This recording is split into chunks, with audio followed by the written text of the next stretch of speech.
আজ আমরা সিটেট জানুয়ারি 2024 এর পেপার 2 এর সেট এম এর যে সিডিপির প্রশ্ন সেটা নিয়ে আলোচনা করব। দেখতেই পাচ্ছ এসএস 24 পেপার 2 সেট এম এর প্রশ্নপত্র এটা। আমরা চলে আসবো প্রথমেই part 1 CDP child development and pedagogy এর প্রথম প্রশ্ন। According to Vygotsky, what is the role of the teacher in facilitating cognitive development? ভাইগটস্কির মতে এই যে রোল অফ দ্য টিচার অর্থাৎ শিক্ষকের ভূমিকা কি ইন ফেসিলিটেটিং কগনিটিভ ডেভেলপমেন্ট অর্থাৎ প্রজ্ঞামূলক বিকাশের ক্ষেত্রে শিক্ষকের ভূমিকা কি অ্যাকর্ডিং টু ভাইগটস্কি। তাহলে আমরা জানি যে ভাইগটস্কির আমরা কি পেয়েছি, সোশ্যাল কনস্ট্রাকটিভিজম থিওরি, সামাজিক নির্মিতিবাদ তত্ত্ব, তাই তো? সেখানে কিন্তু আমরা কয়েকটা টার্ম পেয়েছি। তার সামাজিক নির্মিতিবাদ তত্ত্বে তিনি কি বলেছিলেন? তিনি বলেছিলেন যে এই যে সামাজিক মিথস্ক্রিয়া বা সোশ্যাল ইন্টারাকশন, জেডপিটি যেটা হচ্ছে জোন অফ প্রক্সিমাল ডেভেলপমেন্ট বা বিকাশের নৈকট্য সীমা, এছাড়াও শিখন সহায়তা বা ভাড়াবন্ধন, অ্যাসিস্টেড লার্নিং অ্যান্ড স্ক্যাফোল্ডিং এর মাধ্যমে কিন্তু ভাষার বিকাশ ঘটে বা ল্যাঙ্গুয়েজ ডেভেলপমেন্ট ঘটে এবং এর মাধ্যমে তিনি ল্যাঙ্গুয়েজ ডেভেলপমেন্টকে ব্যাখ্যা করেছিলেন। তাহলে এখানে অপশনগুলো দেখে কি কি বলা হচ্ছে। ১ নম্বর অপশন বলা হচ্ছে to provide information and knowledge to the student, অর্থাৎ শিক্ষার্থীদের বিভিন্ন ইনফরমেশন বা তথ্য এবং নলেজ বা জ্ঞান প্রদান করা। এটা টিচারের কাজ। তা কিন্তু নয়।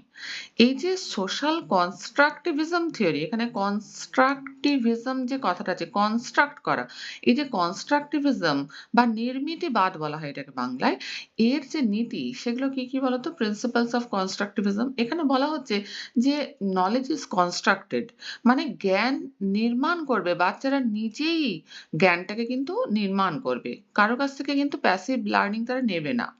People learn to learn as they learn, শিশু যত শিখবে ততই সে শিখতে শিখবে। Learning is an active process, এটা বলা হয়েছে, শিখন একটা সক্রিয় প্রক্রিয়া কনস্ট্রাকটিভিজম বা নির্মিতিবাদের নীতিতে। Learning is a social activity, শিখন হচ্ছে একটা সামাজিক প্রক্রিয়া। লার্নিং ইজ কনটেক্সচুয়াল, অর্থাৎ শিখন কিন্তু প্রাসঙ্গিক বিষয়। নলেজ ইজ পার্সোনাল, শিক্ষণ হচ্ছে ব্যক্তিগত। প্রত্যেকে কিন্তু বিভিন্ন জনের ক্ষেত্রে এই যে লার্নিংটা কিন্তু ভ্যারি করে, কারণ তারা নিজে নিজেই তো শেখে তার ক্যাপাবিলিটির ওপর বা তার যে আশপাশের যে আনুষঙ্গিক বিষয়সমূহ তার মাধ্যমে সে শেখে। তাই এটা কিন্তু প্রত্যেকটা ব্যক্তি টু ব্যক্তি বা বাচ্চা টু বাচ্চা ভ্যারি করে। Learning exist in the mind, শিখনের অস্তিত্ব কিন্তু মনের মধ্যে। আর motivation is the key to learning, অর্থাৎ প্রেরণা বা অনুপ্রেরণা এটাই শিখনের চাবিকাঠি। তাহলে এখানে যে ১ নম্বর অপশন বলা হয়েছে to provide information and knowledge to the student, যে শিক্ষক কি করবে? শিক্ষার্থীদের ইনফরমেশন বা তথ্য দেবে, নলেজ বা জ্ঞান প্রদান করবে। এটা কিন্তু নির্মিতিবাদের নীতি নয়। অ্যাকর্ডিং টু ভাইগটস্কি কিন্তু এটা টিচারের রোল হতে পারে না।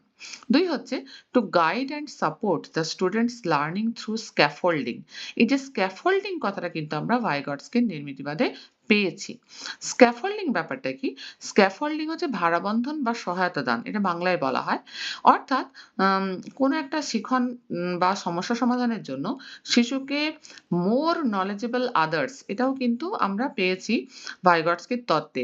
অর্থাৎ যারা শিশুর থেকে বেশি জানে কোনো একটা বিষয় সম্পর্কে তাদেরকেই MKO বা মোর নলেজেবল আদার্স বলা হচ্ছে। তারা যে সহযোগিতা দিচ্ছেন তাকেই বলা হচ্ছে স্ক্যাফোল্ডিং। অর্থাৎ সহযোগিতা দেওয়া মানে কিন্তু পুরোটা বলে দেওয়া নয় বা কোয়েশ্চেন সলভ করে দেওয়া নয়। কিছু হিন্ট দেওয়া, কিছু সংকেত দেওয়া, কিছু মনে করিয়ে দেওয়া বা সঠিক পথে যাতে সমস্যা সমাধানের পথে শিশু অগ্রসর হতে পারে বা তার চিন্তাকে সে অগ্রসর করতে পারে তার জন্য সাহায্য করা বিভিন্ন প্রশ্নের মাধ্যমে। এছাড়াও কোনো একটা হয়তো সমস্যা, সেটাকে ছোট, ছোট অংশে ভাগ করে দেওয়া, যার ফলে শিশু নিজেই চিন্তা করে সমস্যার সমাধান করতে পারে। এটাকেই বলা হচ্ছে স্ক্যাফোল্ডিং। তাহলে এটা কিন্তু কারেক্ট যে to guide and support the students learning through scaffolding. অর্থাৎ স্ক্যাফোল্ডিং এর মাধ্যমে শিক্ষার্থীদের যে শিখন তাকে কিন্তু দিক নির্দেশ করতে হবে বা দিশা দিতে হবে বা সমর্থন প্রদর্শন করতে হবে। এটাই কিন্তু according to Vygotsky role of teacher হওয়া উচিত। ৩ নম্বর দেখো to allow the student to learn completely independently, অর্থাৎ কমপ্লিটলি ইন্ডিপেন্ডেন্টলি মানে সম্পূর্ণ স্বাধীনভাবে শেখার সুযোগ দেওয়া। তাহলে এখানে টিচারের কোনো ভূমিকাই নেই। এটা কিন্তু ভাইগটস্কির মত নয়। ভাইগটস্কি তার সোশ্যাল কনস্ট্রাকটিভিজম থিওরিতে রোল অফ টিচার কিন্তু এটা ছিল না যে বাচ্চা সম্পূর্ণ স্বাধীনভাবে শিখবে, সেখানে টিচারের কোনো ভূমিকাই নেই। আর 4 নম্বর অপশন বলা হচ্ছে to give only those tasks that the student can currently do independently. শুধুমাত্র বাচ্চাকে এরকম কাজ দিতে হবে যেটা তারা বর্তমানে কারেন্ট পজিশনে ইন্ডিপেন্ডেন্টলি বা স্বাধীনভাবে করতে পারবে, তাও নয়। তাহলে আমরা দেখতে পেলাম কোন অপশনটা কারেক্ট, না অপশন এখানে হচ্ছে আমার 2 কারেক্ট, যে to guide and support the students learning through scaffolding. ঠিক আছে, এরপর আমরা পরের অংশে চলে আসি। Question number 2. Which of the following statement about adolescence is not correct? অর্থাৎ নিচের কোন স্টেটমেন্ট বা বিবৃতিটা সত্য নয়, নট কারেক্ট, কি সম্পর্কে? অ্যাবাউট অ্যাডোলেসেন্স অর্থাৎ বয়ঃসন্ধিকাল সম্পর্কে। অপশন কি কি দেওয়া আছে? 1 নম্বর বলছে adolescence is a social construction. আমরা জেন্ডার পড়ার সময় দেখেছিলাম যে জেন্ডার একটা সোশ্যাল কনস্ট্রাক্ট, কিন্তু সেক্স একটা বায়োলজিক্যাল কনস্ট্রাক্ট। কেন? সেক্সের ক্ষেত্রে দেখা যায় বায়োলজিক্যাল কনস্ট্রাক্ট এটাকে কেন বলা হচ্ছে? শারীরিক বা দেহের যে গঠনগত পার্থক্যের জন্য, দেহের গঠনগত পার্থক্যের জন্য মহিলা এবং পুরুষ এদের যে ভূমিকা নির্ধারণ করা হয় তাকে বলা হচ্ছে সেক্স বা বায়োলজিক্যাল কনস্ট্রাক্ট। কিন্তু জেন্ডার হচ্ছে সোশ্যাল কনস্ট্রাক্ট। কেন? মহিলা এবং পুরুষদের জন্য সমাজ যে ভূমিকা নির্ধারণ করে রেখেছে সেটা হচ্ছে জেন্ডার বা সোশ্যাল কনস্ট্রাক্ট। ঠিক সেরকম অ্যাডোলেসেন্স বা বয়ঃসন্ধিকাল, এখানেও কিন্তু সমাজের একটা ভূমিকা রয়েছে, তাই এটাকে সোশ্যাল কনস্ট্রাকশন বলা যেতে পারে। তাহলে এটা কারেক্ট। 2 নম্বর অপশন বলছে adolescence is generally considered to begin with puberty. তাহলে এই যে বয়ঃসন্ধিকাল, এটার সূত্রপাত কখন হয়? পিউবার্টি এর মধ্য দিয়ে বা বয়ঃসন্ধির মধ্য দিয়ে। এই পিউবার্টিটা কি? The process that leads to sexual maturity and the ability to reproduce. এটা হচ্ছে একটা প্রক্রিয়া, পিউবার্টি একটা প্রক্রিয়া যেটা যৌন সক্ষমতা এবং প্রজনন ক্ষমতার যে পরিস্ফুরণ সেই দিকে কিশোরদের পরিচালিত করে। তাহলে এটাও কারেক্ট। 3 নম্বর কোয়েশ্চেন বলছে যে অ্যাডোলেসেন্স ইজ ডেভেলপমেন্টাল ট্রানজিশন, অর্থাৎ বয়ঃসন্ধি এটা কি?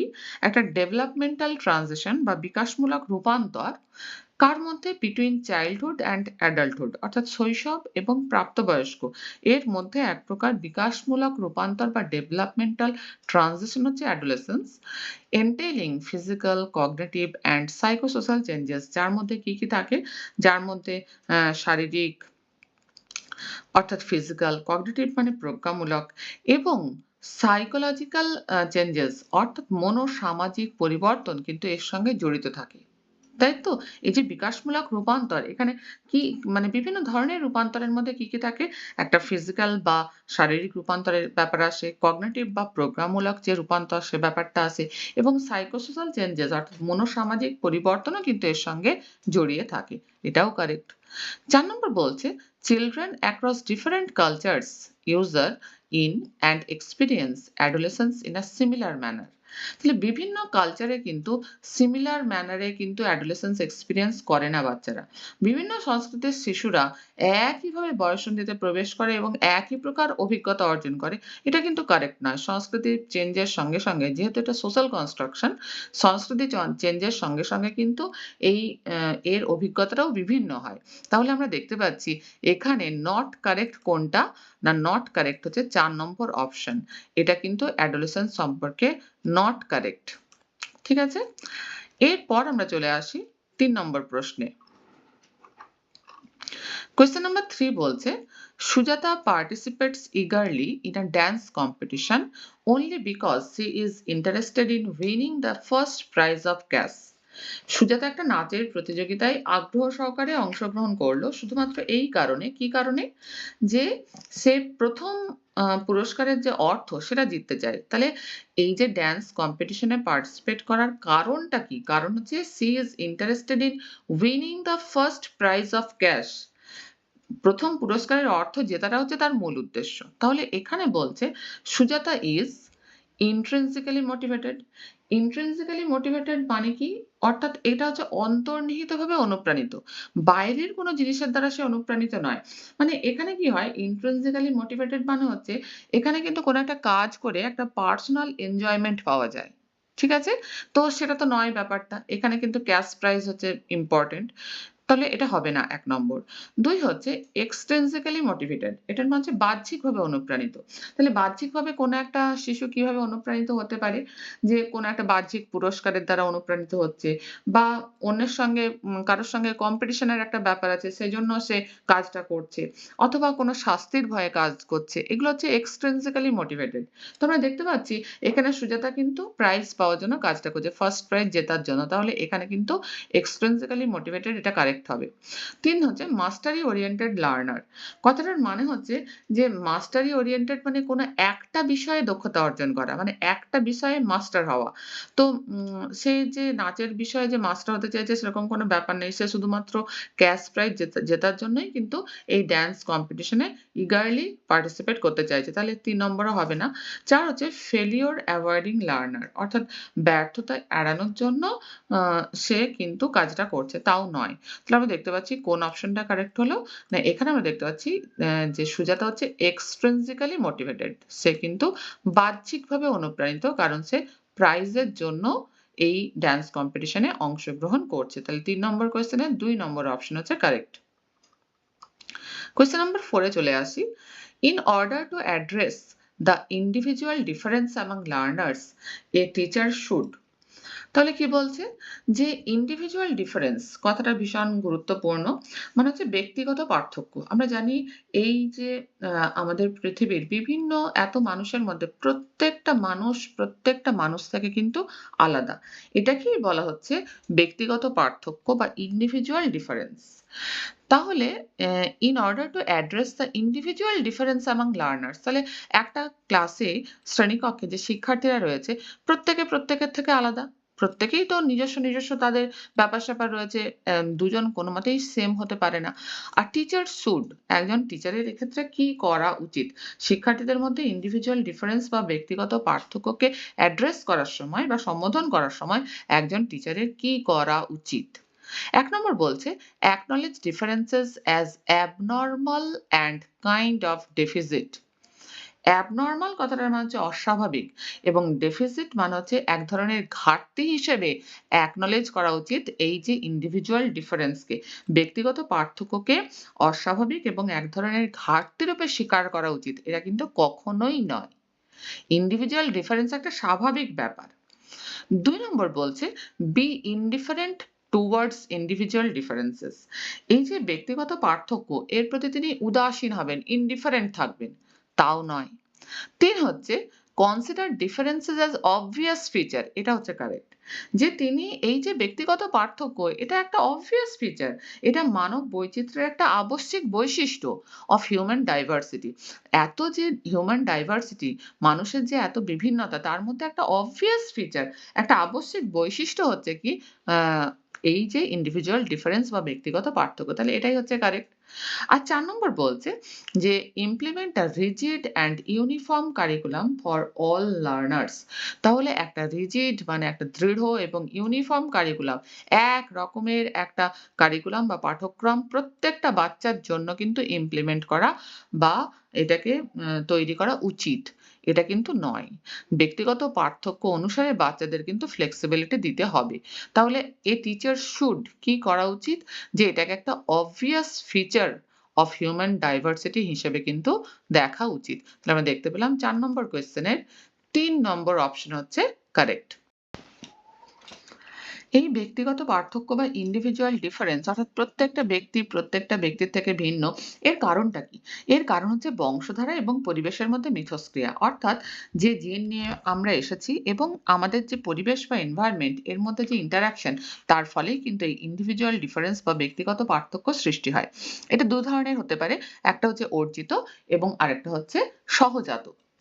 এই যে অর্জিত বা acquired এর মধ্যে বিভিন্ন ফ্যাক্টরস গুলো কাজ করে যেমন সামাজিক বা সোশ্যাল, সাংস্কৃতিক বা কালচারাল, প্রাক্ষবিক বা ইমোশনাল এবং শিক্ষাগত বা এডুকেশনাল এবং যেটা সহজাত বা innate তার মধ্যেও কিন্তু বিভিন্ন ধরনের ফ্যাক্টর কাজ করে। সেটা হচ্ছে দৈহিক বা শারীরিক, মানসিক বা মেন্টাল বা মেজাজগত যে বিভিন্ন ক্ষেত্রগুলো এর মধ্যে কাজ করে এবং এর ফলেই কিন্তু individual difference বা ব্যক্তিগত পার্থক্য লক্ষ্য করা যায়।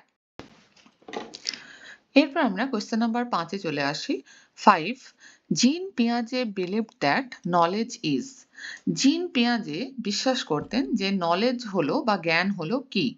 ১ নম্বর অপশন দেখো, constructed by the child rather than being passed passively from the environment. অর্থাৎ যে নিষ্ক্রিয়ভাবে প্যাসিভলি এনভায়রনমেন্ট বা পরিবেশ থেকে গ্রহণ করার পরিবর্তে কনস্ট্রাক্টেড বাই দ্য চাইল্ড, বাচ্চারা বা শিশুরা নিজেরাই জ্ঞানের নির্মাণ ঘটায়। এটাই আমরা কিন্তু দেখেছি জিন পিয়াজের তত্ত্বে জ্ঞান সম্পর্কে বলা হয়েছে। ২ হচ্ছে innate and given rather than acquired through interactions. অর্থাৎ সহজাত এবং গিভেন অর্থাৎ পেয়েই আছে, rather than acquired through interactions অর্থাৎ মিথস্ক্রিয়ার মাধ্যমে সেটা অর্জিত কিন্তু নয়, এটা সহজাত। ৩ হচ্ছে co-constructed in interactions with more knowledgeable others। এটা বলা হচ্ছে MKO বা more knowledgeable others, মানে আমার থেকে যারা বেশি জানে, সেটা বাবা, মা, ভাই, বোন, দাদা, দিদি বা আত্মীয়-স্বজন যে কেউ হতে পারে, টিচার যে কেউ হতে পারে, তাদের সঙ্গে ইন্টারাকশন বা মিথস্ক্রিয়ার মাধ্যমে co-construct হয় নলেজ। ৩ নম্বর। আর ৪ নম্বর বলা হচ্ছে a visible behavioral change that can be measured with reliability। অর্থাৎ একটা ভিজিবল দৃশ্যমান বিহেভিয়ারাল চেঞ্জ আচরণগত পরিবর্তন যেটা মেজার করা যায় বা পরিমাপ করা যায় রিলায়েবিলিটি বা নির্ভরযোগ্যতা দ্বারা। তাহলে কোন অপশনটা কারেক্ট হবে? এখানে এই আনসারে আসার আগে আমরা কয়েকটা জিনিস জেনে নিই। প্রথম কথা হচ্ছে এই যে কনস্ট্রাকটিভিজম আর প্রগ্রেসিভিজম ব্যাপার দুটো কি কি? কনস্ট্রাকটিভিজম হচ্ছে নির্মিতিবাদ। তো আমরা দেখেছি পিয়াজে তিনিও ছিলেন কনস্ট্রাকটিভিস্ট, তাকে র‍্যাডিক্যাল কনস্ট্রাকটিভিস্ট বলা হয়। আর ভাইগটস্কি যার সম্পর্কে আলোচনা করলাম তাকে বলা হয় সোশ্যাল কনস্ট্রাকটিভিস্ট। তো কনস্ট্রাকটিভিস্ট মানে কি? কনস্ট্রাকটিভিজম ব্যাপারটা কি? এটা একটা থিওরিটিক্যাল ফাউন্ডেশন। নির্মিতিবাদ মানে বাচ্চারা জ্ঞানের কনস্ট্রাক্ট ঘটাচ্ছে। এবারে এই যে প্রগ্রেসিভিজম মানে কি? প্রগতিবাদ হচ্ছে যে এই কনস্ট্রাকটিভিজমকে আমরা কিভাবে এপ্লাই করব। How to how this theory is applied to education, মানে আমরা এডুকেশনের ক্ষেত্রে বা শিক্ষার ক্ষেত্রে এই থিওরিকে কিভাবে এপ্লাই করব, সেটাই হচ্ছে প্রগ্রেসিভিজম বা প্রগতিবাদ। তাহলে এই যে প্রগতিবাদ, এর জনক ছিলেন জন ডিউই, তার সুযোগ্য ছাত্র ছিলেন উইলিয়াম কিলপ্যাট্রিক। তিনি এটাকে কিন্তু আরো এগিয়ে নিয়ে গিয়েছিলেন এই ব্যাপারটাকে। সেখানে বলা হয় যে চাইল্ড হচ্ছে কি অ্যাক্টিভ এক্সপ্লোরার অর্থাৎ সক্রিয় উদ্ভাবক, মানে চাইল্ড নিজেই নিজের জ্ঞানের উদ্ভাবক। Knowledge is constructed by the learner, শিক্ষার্থী নিজেরাই জ্ঞানের সংগঠক। এখানে লার্নিং বাই ডুইং এর উপর জোর দেওয়া হয়, অর্থাৎ করার মাধ্যমে শেখা।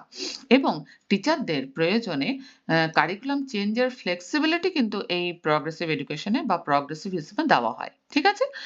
এইবার আমরা আসি, তাহলে এই প্রগ্রেসিভিজম হচ্ছে কনস্ট্রাকটিভিজম যে থিওরি সেটাকে অ্যাপ্লাই করা হচ্ছে এডুকেশনে, এটাকেই বলা হচ্ছে প্রগ্রেসিভিজম। এবারে যে কনস্ট্রাকটিভিজম এই সম্পর্কে জিন পিয়াজে বা জ্যাঁ পিয়াজে, যিনি ছিলেন একজন সুইস বায়োলজিস্ট, তাকে বলা হয় র‍্যাডিক্যাল কনস্ট্রাকটিভিস্ট এবং ভাইগটস্কিকে বলা হয় সোশ্যাল কনস্ট্রাকটিভিস্ট। তাহলে দুটোর মধ্যে পার্থক্য কি? এখানে পিয়াজের মতে এই যে ডেভেলপমেন্ট এটা হচ্ছে ডিসকন্টিনিউয়াস প্রসেস, এটা কিন্তু ল্যাঙ্গুয়েজের উপর ডিপেন্ড করে না। কিন্তু ভাইগটস্কি বলেছিলেন যে এই যে ডেভেলপমেন্ট এটা কন্টিনিউয়াস প্রসেস।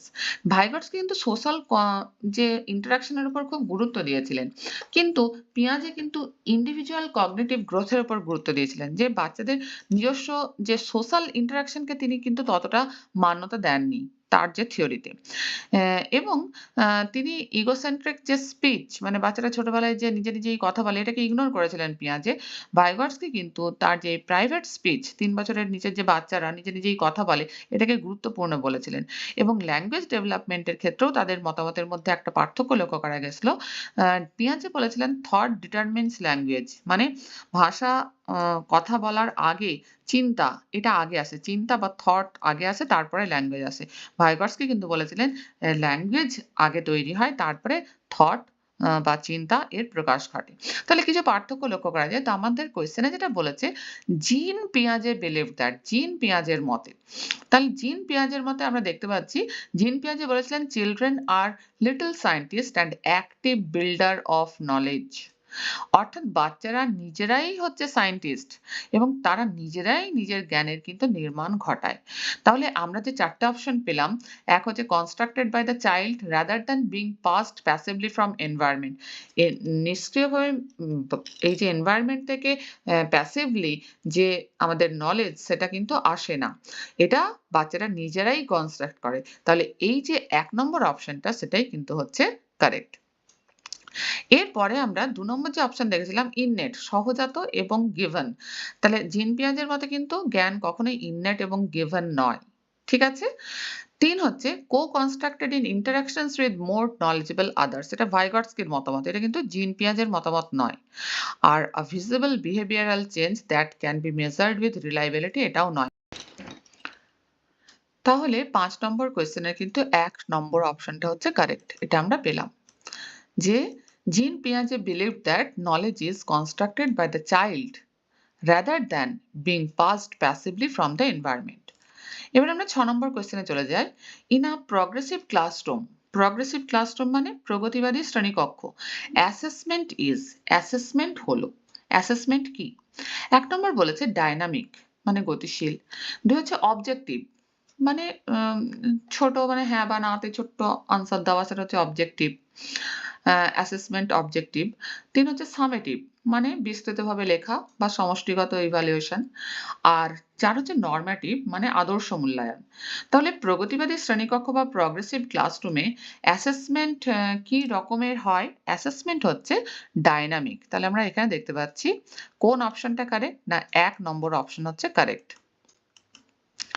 কেন অ্যাসেসমেন্টকে ডায়নামিক বলা হচ্ছে? কারণ অ্যাসেসমেন্ট ব্যাপারটা কি?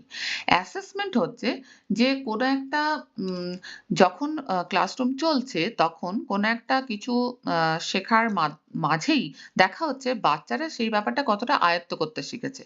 তাহলে শেখার মাঝেই তাদের যে মূল্যায়ন করা বা তাদের যে বোঝা যে তারা কতটা শিখেছে শিশুরা সেটাকেই বলা হচ্ছে অ্যাসেসমেন্ট। তাহলে প্রগ্রেসিভ ক্লাসরুম বা প্রগতিবাদী শ্রেণীকক্ষ যেখানে আমরা ধরে নিচ্ছি যে চাইল্ডরাই হচ্ছে অ্যাক্টিভ এক্সপ্লোরার বা সক্রিয় উদ্ভাবক। Knowledge is constructed by the learner. শিক্ষার্থীরা নিজেরাই নিজেদের জ্ঞানের সংগঠক। এখানে লার্নিং বাই ডুইং মেথডকে গুরুত্ব দেওয়া হয় এবং টিচারদের কিন্তু কারিকুলাম চেঞ্জে ফ্লেক্সিবিলিটিও দেওয়া হয়। তাহলে নিশ্চয়ই প্রগ্রেসিভ ক্লাসরুমে অ্যাসেসমেন্ট হচ্ছে কি ডায়নামিক। ঠিক আছে? এরপর আমরা ৭ নম্বর কোয়েশ্চেনে চলে আসি। Which of the following process is essential in meaning making of the information received from environment and store it further in memory? তাহলে বলা হচ্ছে যে which of the following process is essential অর্থাৎ নিচের কোন পদ্ধতিটা প্রয়োজনীয় কোন ক্ষেত্রে in meaning making of the information অর্থাৎ কোন একটা ইনফরমেশন বা তথ্যের অর্থ বোঝার ক্ষেত্রে সেই ইনফরমেশনটা কোথা থেকে পাওয়া গেছে from environment অর্থাৎ যেটা আমরা পরিবেশ থেকে পেয়েছি এমন একটা ইনফরমেশনের যে অর্থ বোঝার ক্ষেত্রে কোন পদ্ধতিটা প্রয়োজনীয় and store it further in memory এবং এটা পরবর্তীকালে স্মৃতিতে সংরক্ষণের জন্য কোনটা কাজে লাগছে। ১ হচ্ছে attention মানে হচ্ছে মনোযোগ, ২ হচ্ছে decay অর্থাৎ ক্ষয়, ৩ হচ্ছে forgetting ভুলে যাওয়া, আর ৪ হচ্ছে retrieval বা পুনরায় প্রাপ্ত করা। তাহলে নিশ্চয়ই আমাদের যদি environment থেকে কোনো একটা information পেয়ে তার মানে বুঝে সেটাকে আমাকে মেমোরিতে রাখতে হয় তাহলে নিশ্চয়ই এখানে কোন জিনিসটা দরকার যেটা হচ্ছে attention দরকার। তাহলে এখানে আমরা দেখতে পাচ্ছি কোন অপশনটা কারেক্ট? ১ নম্বর অপশন হচ্ছে এখানে কারেক্ট। ঠিক আছে? ৭ এর ১ নম্বর অপশন কারেক্ট। এরপর আমরা পরের কোয়েশ্চেনে চলে যাই। কোয়েশ্চেন নাম্বার ৮ বলা হচ্ছে which of the following is an example of a question that requires students to analyze information? তাহলে নিচের কোনটা প্রয়োজনীয়? which of the following is an example? নিচের কোনটা একটা উদাহরণ of a question প্রশ্নের একটা উদাহরণ that requires students to analyze information যেটা শিক্ষার্থীদের তথ্য বিশ্লেষণে সাহায্য করে। দেখো ১ নম্বর বলছে what is the plot of the novel? To kill a mockingbird. তাহলে প্লট অফ দ্য নভেল অর্থাৎ নভেল বা এই যে আমাদের উপন্যাস তার ক্ষেত্রটা কি? তাহলে এটা কিন্তু ইনফরমেশন অ্যানালাইসের ক্ষেত্রে কিন্তু ততটা গুরুত্বপূর্ণ নয়। এটা বলাই যায় শুনলে কোনো একটা জিনিস। এবার ২ হচ্ছে what is the theme of the novel? তাহলে নভেলের থিমটা যদি আমাকে জানতে হয় সেটা কেন ইনফরমেশন অ্যানালাইসের কোনো প্রশ্ন আসে না। ৩ নম্বর হচ্ছে how does the author use symbolism in to kill a Mockingbird? তাহলে এই নভেলটার সিম্বলিজমের ক্ষেত্রে how does the author use symbolism, অর্থাৎ এখানে প্রতীকের ব্যবহারটা তিনি কিভাবে করেছেন, এটাকে যদি আনসার দিতে হয় তাহলে কিন্তু ইনফরমেশন বা তথ্যকে অ্যানালাইজ বা বিশ্লেষণ করতে হবে।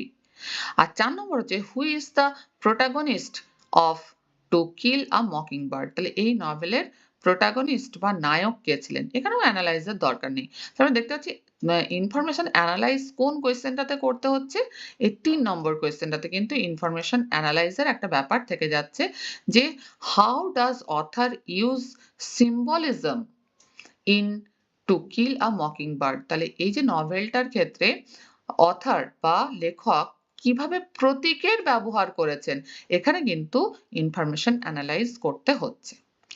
এরপর আমরা আসি 9 নম্বর কোয়েশ্চেনে। এখানে অ্যাসারশন আর রিজন এর একটা কোয়েশ্চেন দেওয়া হয়েছে।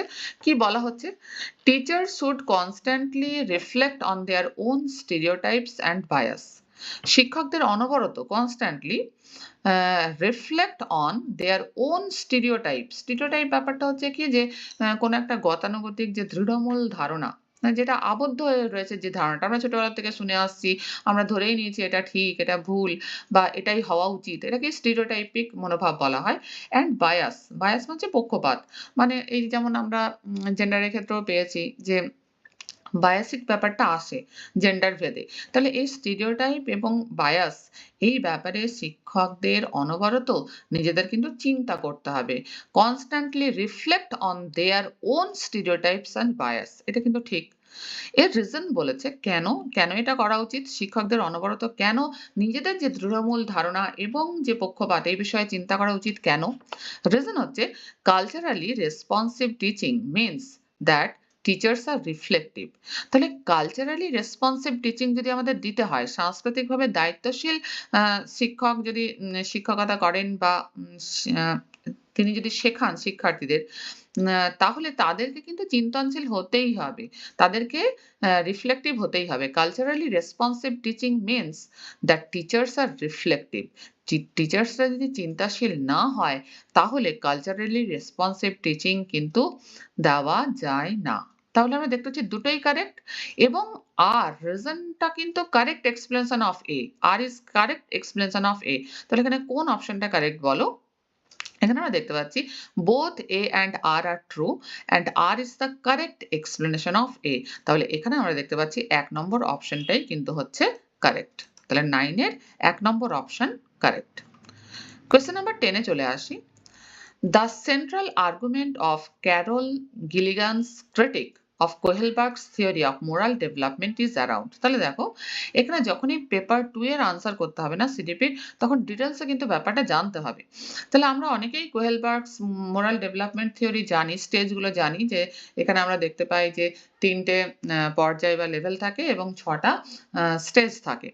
তাহলে এখানে এইটুকু জানলে হবে না, এখানে প্রশ্নটা করেছে কিন্তু কিসের হিসেবে দেখো, ক্রিটিক থেকে, অর্থাৎ ক্রিটিসিজমটাও জানতে হবে যে আমার কোহেলবার্গ থিওরিতে কোন কোন জায়গায় ক্রিটিসিজম হয়েছিল সেই ব্যাপারটা সম্পর্কেও কিন্তু আমাদের জানতে হবে।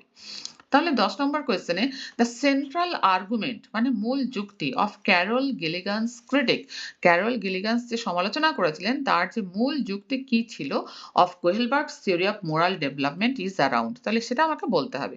তাহলে আমরা জানি যে এই যে ক্যারল গিলিগানস তিনি কিন্তু বলেছিলেন যে এই যে আমাদের কোহেলবার্গ যে মোরাল ডেভেলপমেন্ট থিওরি দিয়েছিলেন, তিনি সেখানে মোরাল ডাইলেমার ব্যবহার করেছিলেন, অনেক রকমের মোরাল ডাইলেমা সেটা তিনি সবার বাচ্চাদের সামনে রেখেছিলেন বিভিন্ন বয়সের, এবং তার উত্তরকে বিশ্লেষণ করেই তিনি কিন্তু তার তত্ত্বের যে শেষ পর্যায়, এই যে 3টে পর্যায় এবং 6টা স্টেজ এ বিভক্ত করেছিলেন, এই জায়গায় পৌঁছেছিলেন। কিন্তু তিনি কাদের সামনে এই মোরাল ডাইলেমাগুলো রেখেছিলেন, সে নৈতিক দ্বন্দ্ব কাদের সামনে রেখেছিলেন, সেখানে কিন্তু দেখা যায় তিনি কিন্তু যে হোয়াইট যে ছেলেরা, হোয়াইট বয়েজ, তাদেরকে নিয়ে কাজ করেছিলেন।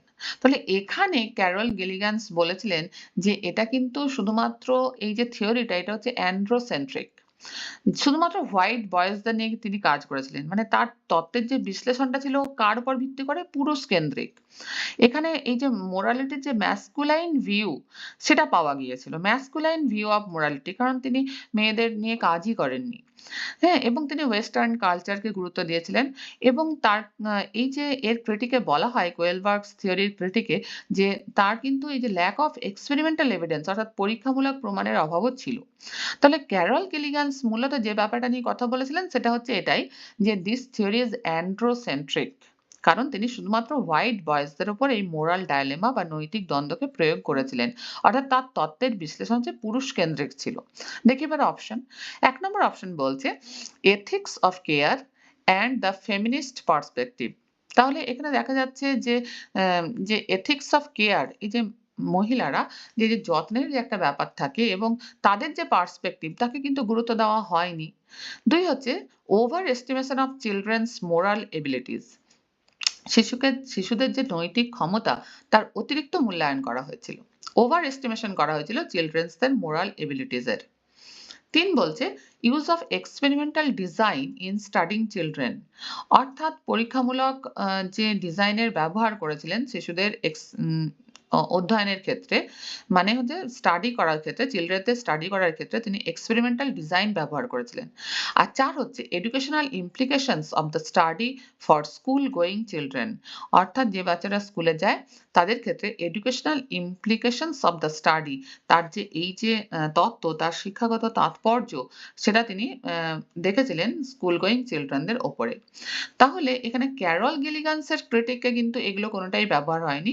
তিনি মূলত বলেছিলেন এই যে অ্যান্ড্রোসেন্ট্রিক যে ছিল তার থিওরিটা সেটা নিয়েই তিনি মূলত ক্রিটিকটা তার ছিল। তাহলে এখানে আমরা দেখতে পাচ্ছি ১ নম্বর অপশন হচ্ছে কারেক্ট যে ethics and care and the feminist perspective এটাকে গুরুত্ব দেওয়া হয়নি এই ব্যাপারেই কিন্তু ক্যারল গিলিগান ক্রিটিক করেছিলেন কোহেলবার্গসের থিওরি অফ মোরাল ডেভেলপমেন্ট প্রসঙ্গে। তাহলে এখানে ১ নম্বর অপশন হচ্ছে কারেক্ট। কোয়েশ্চেন নাম্বার 11 এ চলে আসি। এখানে আবার অ্যাজারসন এবং রিজনিং দিয়েছে। অ্যাজারসনে বলা আছে learning from real life problems and concrete experience gives the children multiple pathways for learning and retrieving information. কথাটার মানে কি? Learning from real life problems অর্থাৎ জীবনের বাস্তব সমস্যা থেকে শেখা অ্যান্ড কংক্রিট এক্সপিরিয়েন্সেস এবং মূর্ত অভিজ্ঞতা যেটা চোখে দেখছি তার থেকে যে অভিজ্ঞতা লাভ করছি সেখান থেকে শিখছি এটা gives the children multiple pathways for learning. এটা শিশুদের কি করে না একাধিক শিক্ষণের জন্য একাধিক পথের সন্ধান দেয় অ্যান্ড রিট্রিভিং ইনফরমেশন এবং তথ্যের পুনরুদ্ধার এবং শিখনের জন্য অনেকগুলো পথের সন্ধান দেয়। এর রিজন কি বলছে? Development is relatively orderly and sequential. কারণ আমরা জানি বিকাশ হচ্ছে কি রিলেটিভলি অর্ডারলি অ্যান্ড সিকোয়েন্সিয়াল। এটা হচ্ছে সুশৃঙ্খল এবং ক্রমিক। তাহলে এখানে আমরা দেখতে পাচ্ছি যে এখানে এ তো কারেক্ট দেখেই বোঝা যাচ্ছে learning from real life problems and concrete experiences এটা বাচ্চাদের মাল্টিপল পাথ হয়ে দেয় লার্নিং এর জন্য এবং ইনফরমেশন রিট্রিভ করার জন্য। এটা কারেক্ট। আর দ্বিতীয়টাও কারেক্ট, আরটাও কারেক্ট যে development is relatively orderly and sequential. বিকাশটা কিন্তু সুশৃঙ্খল এবং ক্রমিকভাবে এগিয়ে চলে। দুটোই কারেক্ট। কিন্তু আমরা দেখতে পাচ্ছি যে এর কিন্তু কারেক্ট এক্সপ্লেনেশন আর নয়। তাহলে এখানে কোন অপশনটা কারেক্ট হবে দেখো। এ বলেছে both A and R are true and R is the correct explanation of A. তা কিন্তু নয়। ২ দেখো both A and R are true এটা ঠিকই আছে but R is not the correct explanation of A এইটা হচ্ছে কারেক্ট। ৩ নম্বর তো নয় A is true but R is false আমরা দেখছি দুটোই ট্রু সুতরাং ৩ও হবে না ৪ও হবে না both A and R are false এটাও হবে না। তাহলে এখানে ১১ ২ নম্বর অপশন হচ্ছে কারেক্ট। কোয়েশ্চেন নাম্বার 12 এ চলে আসি। Dyslexia Dyslexia is a dash condition which impacts learners' ability to dash. তাহলে আমরা জানি ডিসলেক্সিয়া কাকে বলা হয় পঠন অক্ষমতা তাই তো আমরা যে বিভিন্ন ধরনের অক্ষমতাগুলো পড়েছিলাম সেখানে আমরা পেয়েছিলাম ডিসলেক্সিয়া ডিসগ্রাফিয়া মানে লিখন অক্ষমতা ডিসক্যালকুলিয়া মানে হচ্ছে ক্যালকুলেশন সংক্রান্ত সমস্যা ডিসফেজিয়া মানে হচ্ছে যে ভাষা বোঝা এবং তার ব্যক্ত করার ক্ষেত্রে সমস্যা এছাড়াও ডিসথেমিয়া কারণ মাথায় যদি কেমিক্যাল ইমব্যালেন্স হয় তার জন্য সবসময় একটা নেগেটিভ থটস মাথার মধ্যে যদি কাজ করে বা টেনশনের অবস্থা থাকে তাকে বলে ডিসথেমিয়া আর ডিসমরফিয়া মানে হচ্ছে একটা কনফিউজিং স্টেট সেটাকে বলা হয় সবসময় ভ্রমের মধ্যে থাকা, কনফিউজ থাকা, এটাকে বলা হয় ডিসমরফিয়া। আর ডিসপ্র্যাক্সিয়া মানে ডেভেলপমেন্টাল কোঅর্ডিনেশন ডিসঅর্ডার, মানে বিকাশগত ত্রুটির জন্য এটা হয় যে মাথার সঙ্গে বিভিন্ন অঙ্গ-প্রত্যঙ্গীয় যে সংযোগের অভাবের জন্য, যেমন দেখা যায় কিছু বাচ্চারা বোতাম লাগাতে পারে না, জুতোর ফিতে বাঁধতে পারে না, এটাকে বলা হয় ডিসপ্র্যাক্সিয়া। তাহলে এই বিভিন্ন ধরনের যে অক্ষমতাগুলো সম্পর্কে আমরা জেনেছিলাম। তো এখানে কোয়েশ্চেনে যেটা বলেছে ডিসলেক্সিয়া। ডিসলেক্সিয়া আবার আরেকটা টার্ম আমরা পাই না, অ্যালেক্সিয়া। এরকম প্রত্যেকটা ক্ষেত্রেই রয়েছে। এই দুটোর মধ্যে পার্থক্য আছে। ডিসলেক্সিয়া হচ্ছে একটা ফাংশনাল কন্ডিশন, মানে এক ধরনের ডিসএবিলিটি। ডিসএবিলিটি মানে কি হচ্ছে তার গঠনগত সমস্যার জন্য তার এটা নিউরোলজিক্যাল একটা কন্ডিশন, স্নায়ুজনিত সমস্যা, এবং তার ডেভেলপমেন্টাল ডেফিসিট, এটা বিকাশগত ত্রুটির জন্য এই ডিসএবিলিটি তৈরি হয়েছে।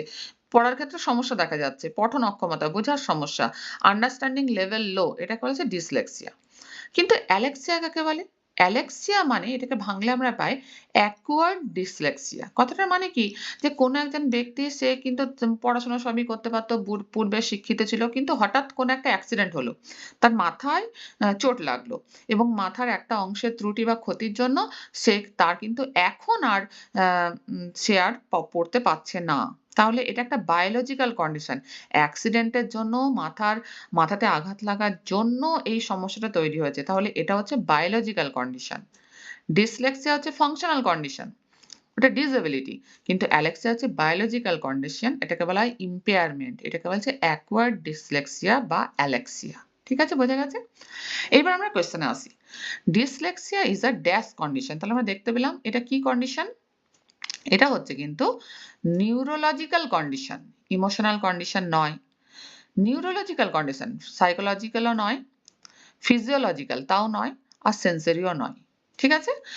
তাহলে dyslexia is a neurological condition which impacts learners ability to read. তাহলে read এর মধ্যে কি হচ্ছে, draw picture তো হবে না, link sounds with symbols.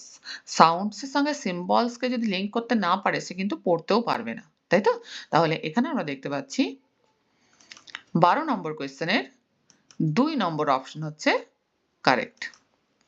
Dyslexia is a neurological condition which impacts learners' ability to link sounds with symbols. Question number 13 চলে আসি। 13. A middle school teacher wants to enable meaningful learning. অর্থাৎ একজন school teacher, middle স্কুলের teacher, তিনি কি চাইছেন? enable meaningful learning, মানে meaningful learning কে enable করতে চাইছেন by helping students make connections between concept and real world application. তাহলে যে কোনো বিষয়ের যে ধারণা এবং তার যে বাস্তবে যে প্রয়োগ, কনসেপ্ট অ্যান্ড রিয়েল ওয়ার্ল্ড অ্যাপ্লিকেশনের মধ্যে কানেকশন তৈরি করতে তিনি চাইছেন। Which of the following activities would be an appropriate pedagogical strategy? তাহলে নিচের কোন অ্যাক্টিভিটিসটা মানে সঠিক মনোবিজ্ঞান সম্মত স্ট্র্যাটেজির মধ্যে পড়বে? 1 নম্বর অপশন হচ্ছে let the student memorize term and definition. এই মেমোরাইজ যখনই থাকবে না তখনই বুঝতে হবে সেটা বাদ। কারণ মেমোরাইজ মানে রোট লার্নিং মানে যে কোনো ডেফিনিশনসকে মনে রাখা, এই ব্যাপারটা কখনোই কিন্তু এই যে কনসেপ্ট অ্যান্ড রিয়েল ওয়ার্ল্ড অ্যাপ্লিকেশনের মধ্যে কানেকশন এটাকে তৈরি করতে পারে না। 2 হচ্ছে let the students complete worksheet with multiple choice question. একটা ওয়ার্কশিট দিয়ে দেওয়া হলো যেখানে মাল্টিপল চয়েস কোয়েশ্চেন রয়েছে, মানে একটা কোয়েশ্চেনের 4 টে উত্তর দেওয়া আছে, যেকোনো একটাকে টিক করতে হবে। এটা বাচ্চারা কিন্তু চোখ বন্ধ করেও আন্দাজ করেও টিক করেও অনেক সময় ভালো মার্কস নিয়ে আসে। এর মাধ্যমে কিন্তু কখনোই কনসেপ্টের সঙ্গে রিয়াল ওয়ার্ল্ড অ্যাপ্লিকেশনকে কানেক্ট করা যায় না। 3 নম্বর হচ্ছে let the student learn by the method of stimulus response conditioning. অর্থাৎ একটা স্টিমুলাস দেওয়া হলো, তার রেসপন্স মানে উদ্দীপকের প্রতিক্রিয়া একটা পাওয়া গেল, বারবার করে সেটাকে একটা, যেমন প্যাভলভের থিওরিতে আমরা পেয়েছিলাম যে একটা কুকুরকে ঘন্টা বাজানো হচ্ছে, খাবার দেওয়া হচ্ছে, ঘন্টা বাজানো হচ্ছে, খাবার দেওয়া হচ্ছে। এবার ধীরে যখন দেখা গেল একদিন ঘন্টা বাজানো হলো, তাহলে ঘন্টা বাজানো হচ্ছে, খাবার দেওয়া হচ্ছে, মানে তার লালা ঝরছে, সে জানছে আমার খাবারটা আসছে। এবার একদিন ঘন্টা বাজানো হলো কিন্তু খাবার দেওয়া হলো না, তখনও তার লালা ঝরতে দেখা গেল। এটাকে বলে যে স্টিমুলাস রেসপন্স কন্ডিশনিং করে দেওয়া হচ্ছে যে এটা হলে এটা হবে। এটাও কিন্তু কনসেপ্ট আর রিয়েল ওয়ার্ল্ড অ্যাপ্লিকেশনকে কানেক্ট করতে পারে না। তাহলে 4 নম্বর অপশন দেখে কি বলছে, let the students research on a current issue. একটা কারেন্ট ইস্যুর উপর তারা রিসার্চ করছে ইন আ স্মল গ্রুপ, ছোট ছোট গ্রুপে, অ্যান্ড প্রেজেন্ট দেয়ার ফাইন্ডিংস, তারা কি খুঁজে পাচ্ছে সেটা ক্লাসে প্রেজেন্ট করছে। এইটা হচ্ছে কি কারেক্ট। এটা কি করতে পারে, এই প্রসেসের মাধ্যমে কিন্তু কি করা যেতে পারে, যে কনসেপ্টকে রিয়েল ওয়ার্ল্ড অ্যাপ্লিকেশনের সঙ্গে কানেক্ট করা যেতে পারে। তাহলে 13 নাম্বার কোয়েশ্চেনের 4 নম্বর অপশন হচ্ছে correct. Question number 14. In which stage of Kohlberg's moral development do children's reasoning revolve around ethics of law? অর্থাৎ কি বলা হচ্ছে, যে in which stage, কোন স্টেজে, কোহেলবার্গস এর মোরাল ডেভেলপমেন্টের কোন স্টেজে, অর্থাৎ এখানে স্টেজগুলো সম্পর্কে জানতে হবে, লেভেল এবং স্টেজগুলো সম্পর্কে। Do children's reasoning revolve around ethics of law, অর্থাৎ বাচ্চাদের যে রিজনিং সেটা এথিক্স অফ ল বা এটাকে বলা হচ্ছে সমাজ স্বীকৃত আইন দ্বারা পরিচালিত হয়। কোন স্টেজে, কোহেলবার্গের মোরাল ডেভেলপমেন্টের কোন স্টেজে? তাহলে এখানে অপশন কি কি দেওয়া আছে। প্রথমে হচ্ছে প্রি কনভেনশনাল মোরালিটি। আমরা জানি যে কোহেলবার্গসের মোরাল ডেভেলপমেন্ট থিওরিতে তিনি 3টে লেভেল এবং 6টা স্টেজের কথা বলেছিলেন। প্রথম যে লেভেল সেটা ছিল প্রি কনভেনশনাল লেভেল বা প্রাক প্রথাগত পর্যায়, বাংলায় আমরা বলি প্রাক প্রথাগত পর্যায় বা প্রি কনভেনশনাল লেভেল। 2 হচ্ছে প্রথাগত পর্যায় বা কনভেনশনাল লেভেল, এবং 3 হচ্ছে পোস্ট কনভেনশনাল লেভেল বা উত্তর প্রথাগত পর্যায়। এই যে প্রি কনভেনশনাল লেভেল, এটা হচ্ছে 7 থেকে 10 বছর বয়সী বাচ্চাদের ক্ষেত্রে দেখা যায়। এখানে দুটো স্তর বা স্টেজের কথা তিনি বলেছিলেন। একটি ছিল শাস্তি ও পুরস্কার দ্বারা নিয়ন্ত্রিত, ওবেডিয়েন্স অ্যান্ড পানিশমেন্ট, এবং 2 হচ্ছে আত্মকেন্দ্রিকতা দ্বারা নিয়ন্ত্রিত, যেটা হচ্ছে ইন্ডিভিজুয়ালিজম। তাহলে এটা আমরা এখানে পাচ্ছি না, দেখতে পাচ্ছি। দ্বিতীয় যে লেভেল সেটা হচ্ছে কি কনভেনশনাল লেভেল বা প্রথাগত পর্যায়, 10 থেকে 13 বছর বয়সী বাচ্চাদের ক্ষেত্রে দেখা যায়। এখানেও দুটো স্টেজ বা স্তর রয়েছে। এক হচ্ছে অন্যদের অনুমোদন দ্বারা নিয়ন্ত্রিত, যেটাকে বলা হচ্ছে ইন্টারপার্সোনাল অ্যাকর্ড অ্যান্ড কনফর্মিটি, এবং 4 হচ্ছে সমাজ স্বীকৃত আইন দ্বারা নিয়ন্ত্রিত, অর্থাৎ অথরিটি অ্যান্ড সোশ্যাল অর্ডার। এর কথাটাই এখানে বলা হচ্ছে যে সমাজ স্বীকৃত আইন দ্বারা নিয়ন্ত্রিত যে স্টেজ, অর্থাৎ এথিক্স অফ ল এর অ্যারাউন্ডে রিভলভ করছে চিলড্রেনদের রিজনিং, সেটা কোন পর্যায়ে আমরা পাচ্ছি, সেটা হচ্ছে 4th স্টেজ এবং দ্বিতীয় পর্যায় যেটা প্রথাগত পর্যায় বা কনভেনশনাল মোরালিটি। তাহলে এটাই কিন্তু কারেক্ট হবে। আরো একটা আমরা পর্যায় পেয়েছিলাম পোস্ট কনভেনশনাল লেভেল, যেটা হচ্ছে উত্তর প্রথাগত পর্যায়। 13 থেকে বেশি যে বয়সী বাচ্চারা তারা কিন্তু এর মধ্যে পড়ে, গ্রেটার দেন 13 বছর বা 13 বছরের বেশি বয়সী বাচ্চারা, যেখানেও দুটো স্টেজ দেখা যায়। একটা হচ্ছে যুক্তি দ্বারা নিয়ন্ত্রিত, justice and spirit of law, আর 6 নম্বর মানে এর যে দ্বিতীয় স্তর মানে পোস্ট কনভেনশনাল লেভেলের দ্বিতীয় স্তর, মানে টোটালে আসতে গেলে 6th স্টেজ যেটাকে বলছে সেটা হচ্ছে বিবেক দ্বারা নিয়ন্ত্রিত বা ইউনিভার্সাল এথিক্যাল প্রিন্সিপালস। ঠিক আছে, তাহলে আমরা কিন্তু আনসার আমাদের পেয়ে গেছি যে এটা কিন্তু কনভেনশনাল মোরালিটির মধ্যে পড়ছে, যখন চিলড্রেন্সদের রিজনিং রিভলভ করছে অ্যারাউন্ড এথিক্স অফ ল।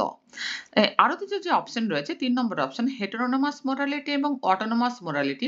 এটা কিন্তু আমরা কোহেলবার্গস এর মোরাল ডেভেলপমেন্ট থিওরিতে পাই না, এটা আমরা পিয়াজের যে মোরাল ডেভেলপমেন্ট থিওরিতে পাই, যার দ্বারা অনুপ্রাণিত হয়েই কোয়েলবার্গ কাজ শুরু করেছিলেন। সেখানে হেটেরোনোমাস মোরালিটিতে বলা হয় এটা সেই ধরনের মোরালিটি যেটা বাচ্চাদের ক্ষেত্রে দেখা যায়। এটা 5 থেকে 9 বছরের বাচ্চাদের মধ্যে দেখা যায়, যখন তাদের যুক্তি বুদ্ধি দিয়ে বিচার করার ক্ষমতাটা তত তৈরি হয় না। ফলে এই সময় নৈতিকতা কি হয়, সীমাবদ্ধ হয়। মানে যা শুনছে, যা দেখছে বা কেউ বলছে যে এটা ঠিক তো সেটা ঠিক, যেটা ভুল সেটা ভুল।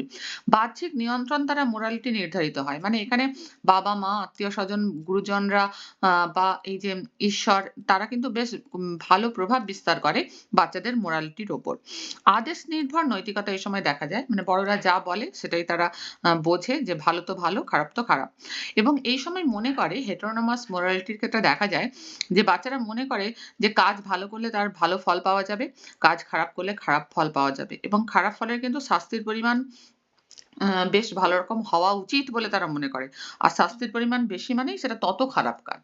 ঠিক আছে? আর ৪ নম্বর যেটা বলেছে অটোনোমাস মোরালিটি, এটাও কিন্তু আমরা জিন পিয়াজের যে তত্ত্বে পাই, সেটা হচ্ছে ৯ থেকে ১৩ বছরের বাচ্চাদের ক্ষেত্রে বা তার থেকেও বেশি বয়সী বাচ্চাদের ক্ষেত্রে এটা দেখা যায়। এক্ষেত্রে কিন্তু বাচ্চারা যেহেতু ১০ পেরিয়ে যাচ্ছে ৯ এর উপর, তাহলে এই সময় বাচ্চাদের মধ্যে কিন্তু যুক্তি, বুদ্ধি দিয়ে বিচার করার ক্ষমতা ধীরে, ধীরে জাগ্রত হতে শুরু করে। তখন থেকে তারা ভালো-মন্দ, ন্যায়, সুবিচার, বিশ্বাস, সততা এই যে কথাগুলোর মানে বুঝতে পারে। তারা কিন্তু তারা অনুভব করে প্রত্যেকটা জিনিসকে এবং তাদের আত্ম-উপলব্ধি ঘটে। এবং সে সময় দেখা যায় যে নৈতিকতা পরিবর্তনশীল এই ব্যাপারটা তারা বুঝতে পারে। এটা পরিস্থিতি নির্ভর এবং ব্যক্তিভিত্তিক। বিভিন্ন পরিস্থিতিতে কিন্তু এটা ভিন্ন হতে পারে এবং মানুষের জন্যই যে নিয়ম এবং নিয়ম নীতি পরিস্থিতি ভেদে পরিবর্তিত হতে পারে এইটা কিন্তু অটোনোমাস মোরালিটিতে সবাই বুঝতে পারে। বাচ্চারা বুঝতে পারে। তাহলে এই হচ্ছে কোহেলবার্গসের মোরাল ডেভেলপমেন্ট থিওরি তে আমরা ৩ টে লেভেল পেলাম। Pre conventional, conventional and post conventional এবং ৬ টা স্তর বা স্টেজ পেলাম। তাহলে এখানে আমাদের আনসারে দেখলাম যে এই যে কোয়েশ্চেনটা আমাদের জিজ্ঞেস করেছে এটা কনভেনশনাল মোরালিটির মধ্যে পড়ছে। যখন চিলড্রেনদের যে রিজনিং সেটা revolve around ethics of law, মানে সমাজ স্বীকৃত আইন দ্বারা নির্ধারিত হচ্ছে। এটা ৪ নম্বর স্টেজ আর ২ নম্বর লেভেল কনভেনশনাল মোরালিটির মধ্যে পড়ে। কোয়েশ্চেন নাম্বার 15 এ চলে আসি। Which of the following does not exemplify an inclusive classroom? তাহলে কি বলছে যে does not exemplify মানে হচ্ছে যে উদাহরণ নয় কোনটা, কার অন্তর্ভুক্তিমূলক শ্রেণীকক্ষের। Which of the following নিচের কোনটা? এক হচ্ছে ইনকর্পোরেশন অফ ডাইভার্স পার্সপেক্টিভ, বিভিন্ন রকমের যে দৃষ্টিভঙ্গি তার অন্তর্ভুক্তি। এটা তো ইনক্লুসিভ ক্লাসরুমের একটা বৈশিষ্ট্য। তাহলে ডাজ নট, নট ব্যাপারটা কিন্তু খেয়াল করতে হবে। তাহলে এটা হবে না। এটা কিন্তু ইনক্লুসিভ ক্লাসরুমের একটা বৈশিষ্ট্য যে ইনকর্পোরেশন বা অন্তর্ভুক্তি অফ ডাইভার্স পার্সপেক্টিভ, বিভিন্ন দৃষ্টিভঙ্গির অন্তর্ভুক্তি। ২ হচ্ছে ফলোইং রিজনেবল অ্যাকোমোডেশন, অর্থাৎ রিজনেবল অ্যাকোমোডেশন মানে প্রয়োজনে কিন্তু পরিবর্তনশীল অ্যাকোমোডেশন করা যেতে পারে। বাচ্চাদের বসার ক্ষেত্রে আমার গোল করে বসালে সুবিধা হবে, বাচ্চাদেরকে আমি গোল করে বসাবো। যদি আমাকে চারকোনা করে দাঁড়ালে বাচ্চাদের কাজ করাতে বা অ্যাক্টিভিটি করাতে সুবিধা হয় আমি সেভাবে করাবো। তাহলে এটাও কিন্তু ইনক্লুসিভ ক্লাসরুমেরই একটা বৈশিষ্ট্য। ৩ হচ্ছে অফারিং ডিফারেন্সিয়েটেড ইনস্ট্রাকশনস, অর্থাৎ বিভিন্ন প্রকার নির্দেশ দেওয়া। এটাও ইনক্লুসিভ ক্লাসরুমের একটা বৈশিষ্ট্য। আর এনকারেজিং কম্পিটিটিভ ইথোস, প্রতিযোগিতামূলক নীতিকে উৎসাহিত করা। প্রতিযোগিতাকে উৎসাহিত করা এটা কিন্তু ইনক্লুসিভ ক্লাসরুমের বৈশিষ্ট্য নয়। তাহলে এটাই এখানে এই যে বলেছে না which of the following does not exemplify an inclusive classroom, তাহলে এখানে আমরা দেখতে পাচ্ছি এখানে কিন্তু ৪ নম্বর অপশনটা এটা কিন্তু does not exemplify an inclusive classroom। এখানে আরো একটা কথা একটু বলা দরকার যে এই যে ইনক্লুসিভ এডুকেশন আর ইন্টিগ্রেটেড এডুকেশন ২ রকমের কথা পাওয়া যায়। দুটোর মানেটা কি? ইনক্লুসিভ এডুকেশন মানে হচ্ছে যে এখানে কি করা হচ্ছে নেসেসারি প্রভিশনস, মডিফিকেশনস এবং রিকোয়ার্ড সাপোর্ট, মানে যা, যা সহায়তা দরকার, যা, যা সংশোধন দরকার এবং যা, যা আ স সাধন দরকার সেগুলো সহ একটা স্পেশালি এবলড চাইল্ডকে স্কুলে অ্যাডমিশন করা হচ্ছে। যাতে তার কারিকুলার এবং কো-কারিকুলার অ্যাক্টিভিটিস এ কোনো রকমেই সে অসম্পূর্ণ বা inadequate ফিল না করে। এটাকে বলা হচ্ছে ইনক্লুসিভ এডুকেশন। যেটার দিকে এখন অত্যন্ত বেশি গুরুত্ব দেওয়া হচ্ছে। আর ইন্টিগ্রেটেড এডুকেশনটা কি? একত্রীকৃত শিক্ষা বা একীকৃত শিক্ষা। এটাকে বলা হচ্ছে এখানেও কোনো একটা স্পেশালি এবলড চাইল্ডকে তাকে অ্যাডমিশন করা হচ্ছে কোনো একটা স্কুলে। কিন্তু সেখানে উইথআউট মডিফিকেশন, কোনো মডিফিকেশন না করেই যেমন স্কুল চলছে সেরকমই স্কুল চলছে, একটা স্পেশালি এবলড চাইল্ডকে সেখানে ভর্তি করা হলো। এবং এক্সপেক্ট করা হচ্ছে to suit existing education system. যে এডুকেশন সিস্টেমটা চলছে তার সঙ্গে ওই বাচ্চাটা নিজে নিজেই স্যুট করে নেবে এটাকেই ধরে নেওয়া হচ্ছে। তাকে একটা রিসোর্স রুম করা থাকে সেখানে রাখা হচ্ছে এবং সে প্রত্যেকটা মুহূর্তে উপলব্ধি করছে সে অন্যদের থেকে একটু আলাদা, তার মধ্যে কিছু অসম্পূর্ণতা রয়েছে বা inadequacies যেগুলো তার মধ্যে রয়েছে সেগুলো হাইলাইটেড হচ্ছে। এটা হচ্ছে ইন্টিগ্রেটেড এডুকেশন। তাহলে এখন কিন্তু এই ইন্টিগ্রেটেড এডুকেশনের পরিবর্তে ইনক্লুসিভ এডুকেশনকে কিন্তু অত্যন্ত গুরুত্ব দেওয়া হচ্ছে। তাহলে আমরা দেখতে পেলাম যে ১৫ নম্বর কোয়েশ্চেনের ৪ নম্বর অপশন হচ্ছে কারেক্ট। এরপর কোয়েশ্চেন নাম্বার 16 এ চলে আসি। Work in progress portfolios are an effective tool for formative assessment because. তাহলে এখানে দুটো ওয়ার্ড পাচ্ছি। একটা হচ্ছে কি, একটা হলো পোর্টফোলিওস, আর দুই হচ্ছে কি না ফরমেটিভ অ্যাসেসমেন্ট। এই দুটো কিন্তু ওয়ার্ড আমরা এখানে পাচ্ছি, তাই তো? তাহলে এই দুটোকে আমরা এক্সপ্লেন করবো এবারে, দেখা যাক। তাহলে পোর্টফোলিওস ব্যাপারটা কি? পোর্টফোলিও কাকে বলা হচ্ছে? যে একজন শিক্ষার্থী বা স্টুডেন্ট সে ছোটবেলা থেকে যা যা কাজ করেছে তার ফলে সে সার্টিফিকেট পেয়েছে বা বিভিন্ন যে কাগজপত্র সে পেয়েছে সেইগুলোকে একটা জায়গায় রাখাটাকেই বলা হচ্ছে তার পোর্টফোলিও। আর ফরমেটিভ অ্যাসেসমেন্ট কাকে বলা হচ্ছে?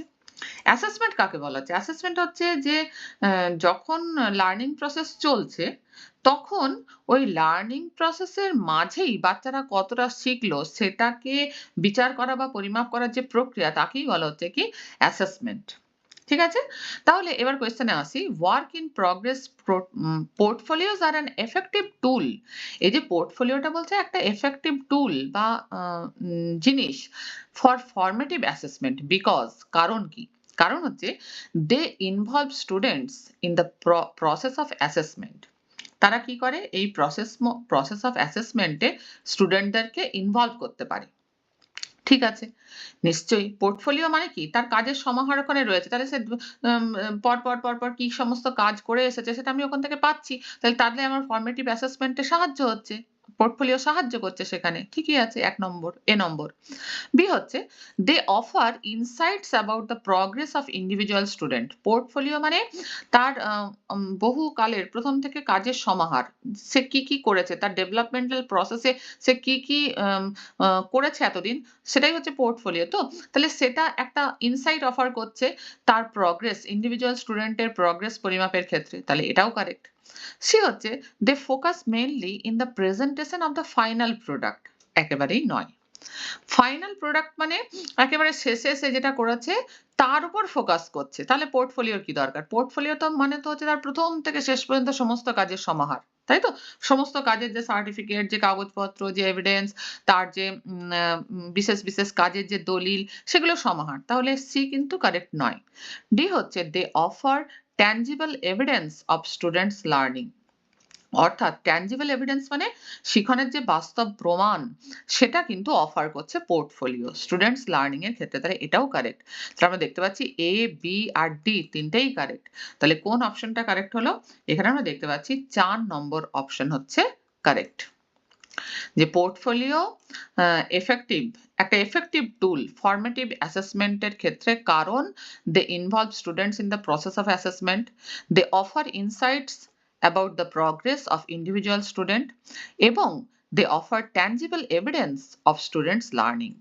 A, B and D তিনটেই correct ৪ number option. Question number 17. Which of the following describes a mastery goal orientation? তাহলে mastery goal orientation ব্যাপারটা কি? এটা হচ্ছে যে কোনো একটা টাস্ক তাতে মাস্টার হওয়া মানে সেই টাস্কটাতে সে যথেষ্ট পরিমাণে দক্ষ। তাহলে এটার জন্য এটা কোনটাকে ডেসক্রাইব করছে, নিচের কোন সেন্টেন্সটা এটাকে মাস্টারি গোল ওরিয়েন্টেশনকে ডেসক্রাইব করছে? ১ নম্বর বলছে focus on achieving a certain level of performance. মানে একটা নির্দিষ্ট স্তরে পৌঁছানো ফর কম্পিটিং উইথ আদার্স, অন্যদের সঙ্গে কম্পিট করার জন্য একটা পারফরম্যান্সের সার্টেন লেভেল অ্যাচিভ করা। ২ হচ্ছে focus on improving one skills and understanding of a task. একটা টাস্কে স্কিল এবং আন্ডারস্ট্যান্ডিংকে ইমপ্রুভ করা, এটাই হচ্ছে মাস্টারি গোল ওরিয়েন্টেশন। মানে গোল হচ্ছে একটাই টাস্ক, সে একটা টাস্কেই সে স্কিল এবং আন্ডারস্ট্যান্ডিংকে ইমপ্রুভ করছে, মানে সেখানে সে দক্ষ হচ্ছে। সি হচ্ছে focus on achieving a high grade for receiving external reward. External রিওয়ার্ডের জন্য একটা হাই গ্রেড অ্যাচিভ করা। আর ৪ হচ্ছে focus on avoiding failure or punishment for fear of humiliation. হিউমিলিয়েশনের ভয়ে অর্থাৎ এই যে অপমানের ভয়ে পানিশমেন্ট এবং ফেলিওরকে অ্যাভয়েড করা। অর্থাৎ শাস্তি এবং ব্যর্থতাকে এড়িয়ে চলা, তা নয়। তো আমরা দেখতে পাচ্ছি এখানে কোন অপশনটা কারেক্ট হচ্ছে, মাস্টারি গোল ওরিয়েন্টেশন, মানে একটা টাস্কে সে দক্ষতা অর্জন করছে, এটাই হচ্ছে মাস্টারি গোল ওরিয়েন্টেশন। তাহলে আমরা বলতে পারি focus on improving one skills and understanding of a task. তাহলে 17 বা 17 2 নম্বর অপশনটা হচ্ছে কারেক্ট। কোয়েশ্চেন নাম্বার 18 চলে আসি। Which of the following best describes the role of the teacher in progressive education? আবার সেই প্রগ্রেসিভ এডুকেশনের কথায় আমরা এলাম, যেটা সম্পর্কে আমরা একটুখানি হলেও আলোচনা করেছি। প্রগতিবাদী শিক্ষা। তাহলে which of the following নিচের কোনটা বেস্ট ডেসক্রাইব করছে, সঠিকভাবে বর্ণনা করছে the role of a teacher, টিচারের রোল কি হবে প্রগতিবাদী শিক্ষার ক্ষেত্রে বা প্রগ্রেসিভ এডুকেশনের ক্ষেত্রে।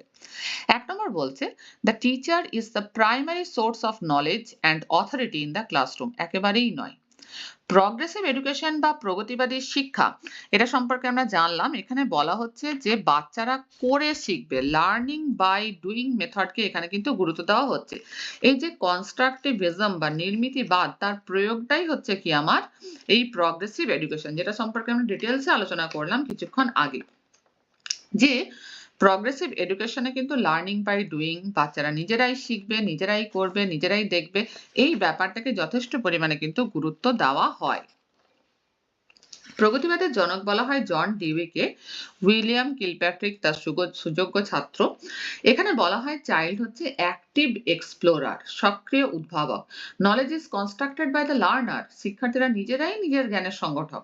লার্নিং বাই ডুইং মেথডকে এখানে গুরুত্ব দেওয়া হয়, যে বাচ্চারা নিজেরাই কাজ করবে এবং টিচাররা প্রয়োজনে কিন্তু কারিকুলাম চেঞ্জ করবে, তার ফ্লেক্সিবিলিটি টিচারদের মধ্যে রয়েছে এবং টিচাররা এখানে কিন্তু কি করবে, সহায়কার ভূমিকা পালন করবে, বাচ্চাদের যেখানে দরকার সেখানে সাহায্য করবে।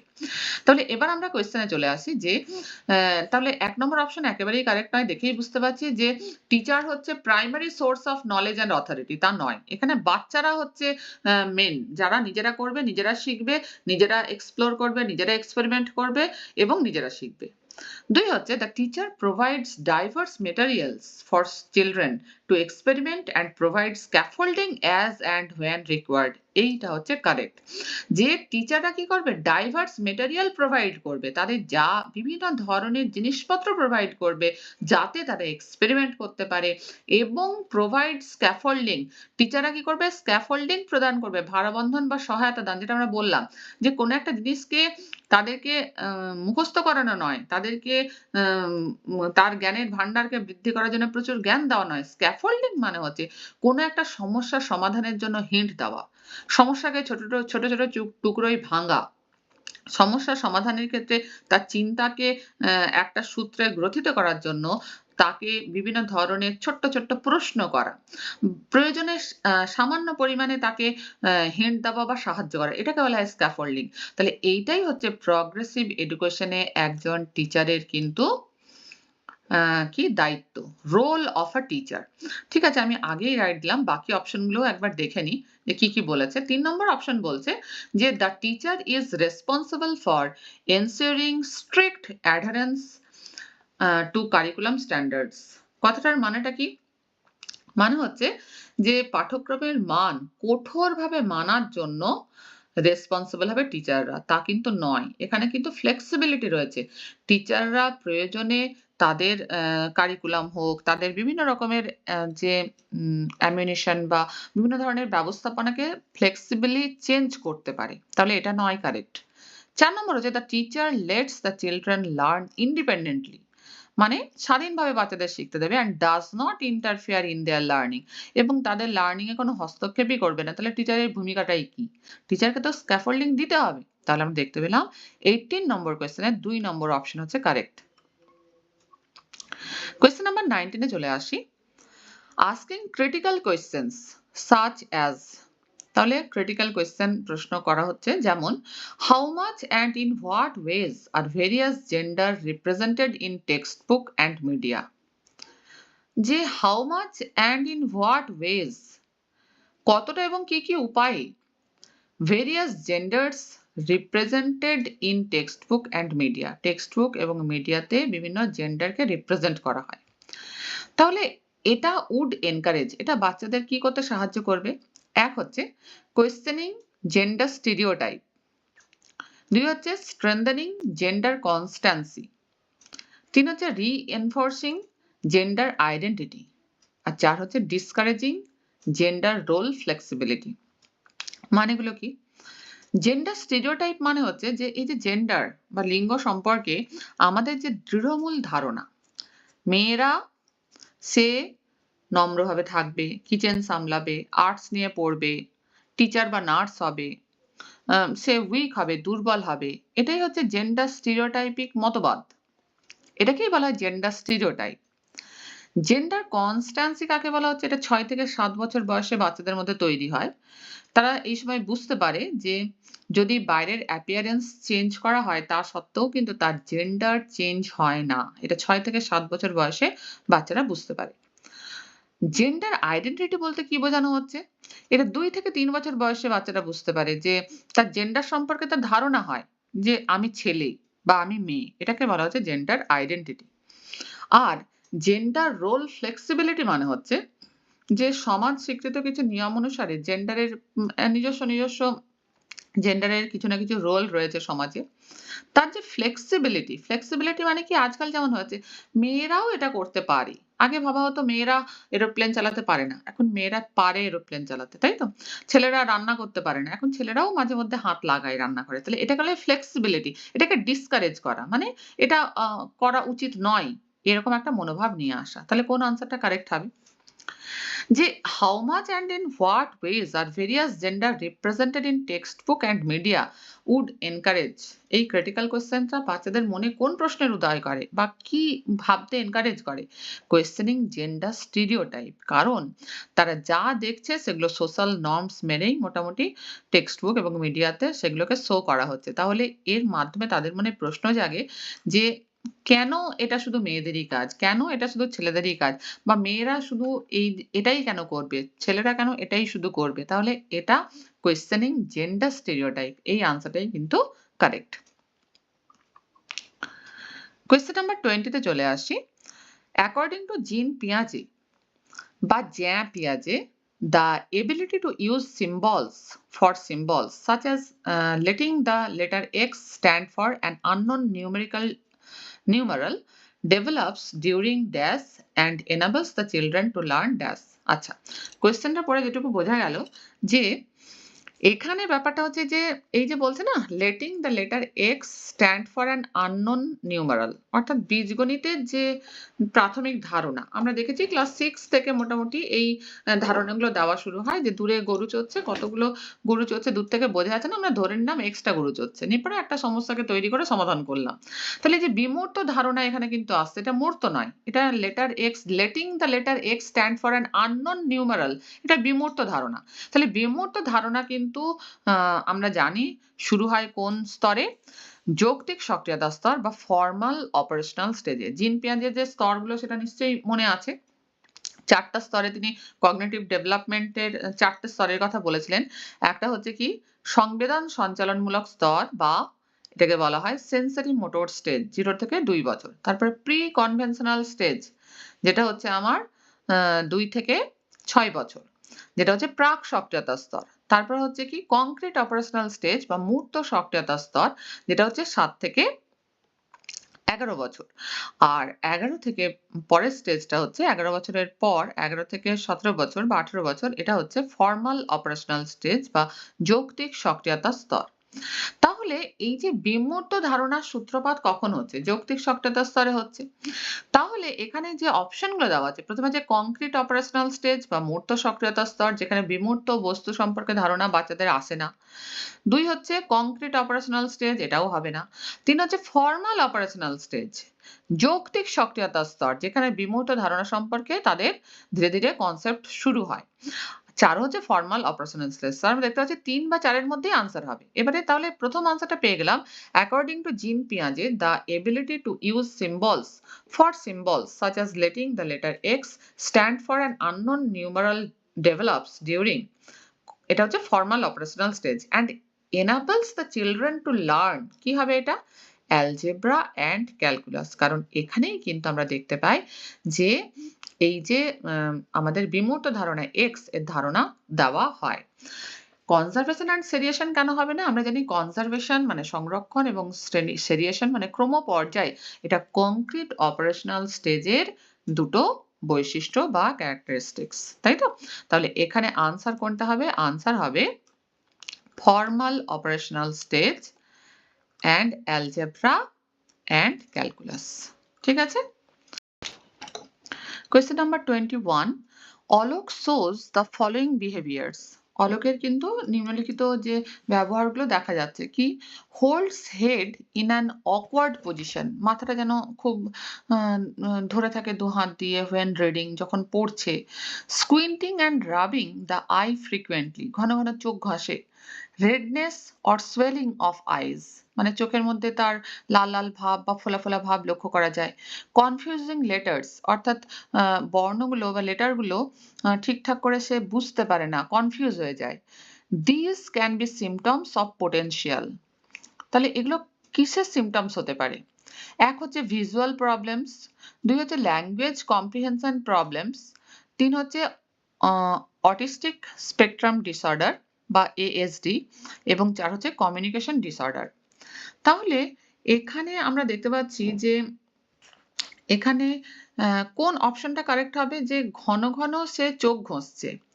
পড়তে গেলে মাথা ধরছে। মানে সে পড়তে পারছে না, কিছু একটা তার সমস্যা হচ্ছে।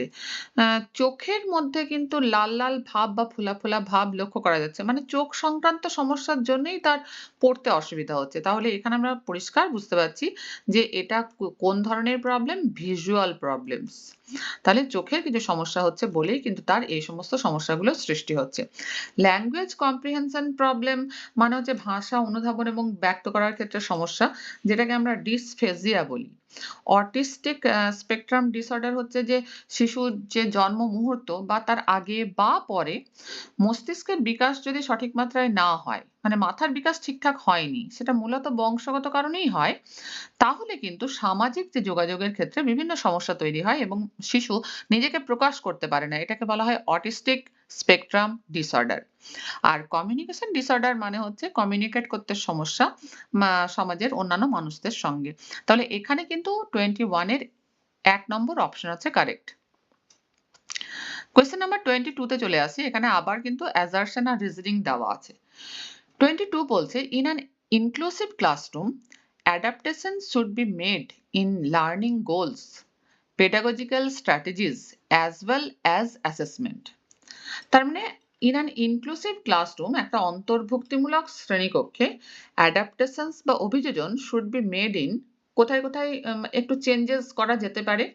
লার্নিং গোলস শিখনের লক্ষ্যে, পেডাগজিক্যাল স্ট্র্যাটেজিস অর্থাৎ শিক্ষানীতি, যে বিভিন্ন মনস্তত্ত্ব ভিত্তিক যে শিক্ষানীতি, অ্যাজ ওয়েল অ্যাজ অ্যাসেসমেন্ট অর্থাৎ অ্যাসেসমেন্ট মানে হচ্ছে যে শিখন চলাকালীন যে পরিমাপের যে প্রক্রিয়া, সেটা কিন্তু অ্যাসেসমেন্ট বললাম আমরা। এই প্রত্যেকটা ক্ষেত্রে কিন্তু কি করা যেতে পারে?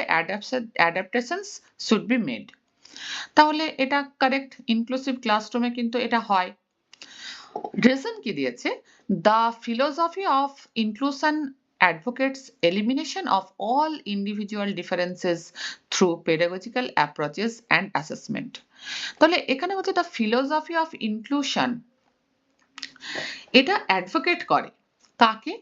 Elimination of all individual differences, সমস্ত ব্যক্তিগত পার্থক্যকে এলিমিনেট করার জন্য, through pedagogical approaches and assessment. আদৌ না, ব্যক্তিগত পার্থক্যকে এলিমিনেট করার কথা কখনো ইনক্লুসিভ ক্লাসরুম বা ইনক্লুসিভ এডুকেশনে বলা হয় না।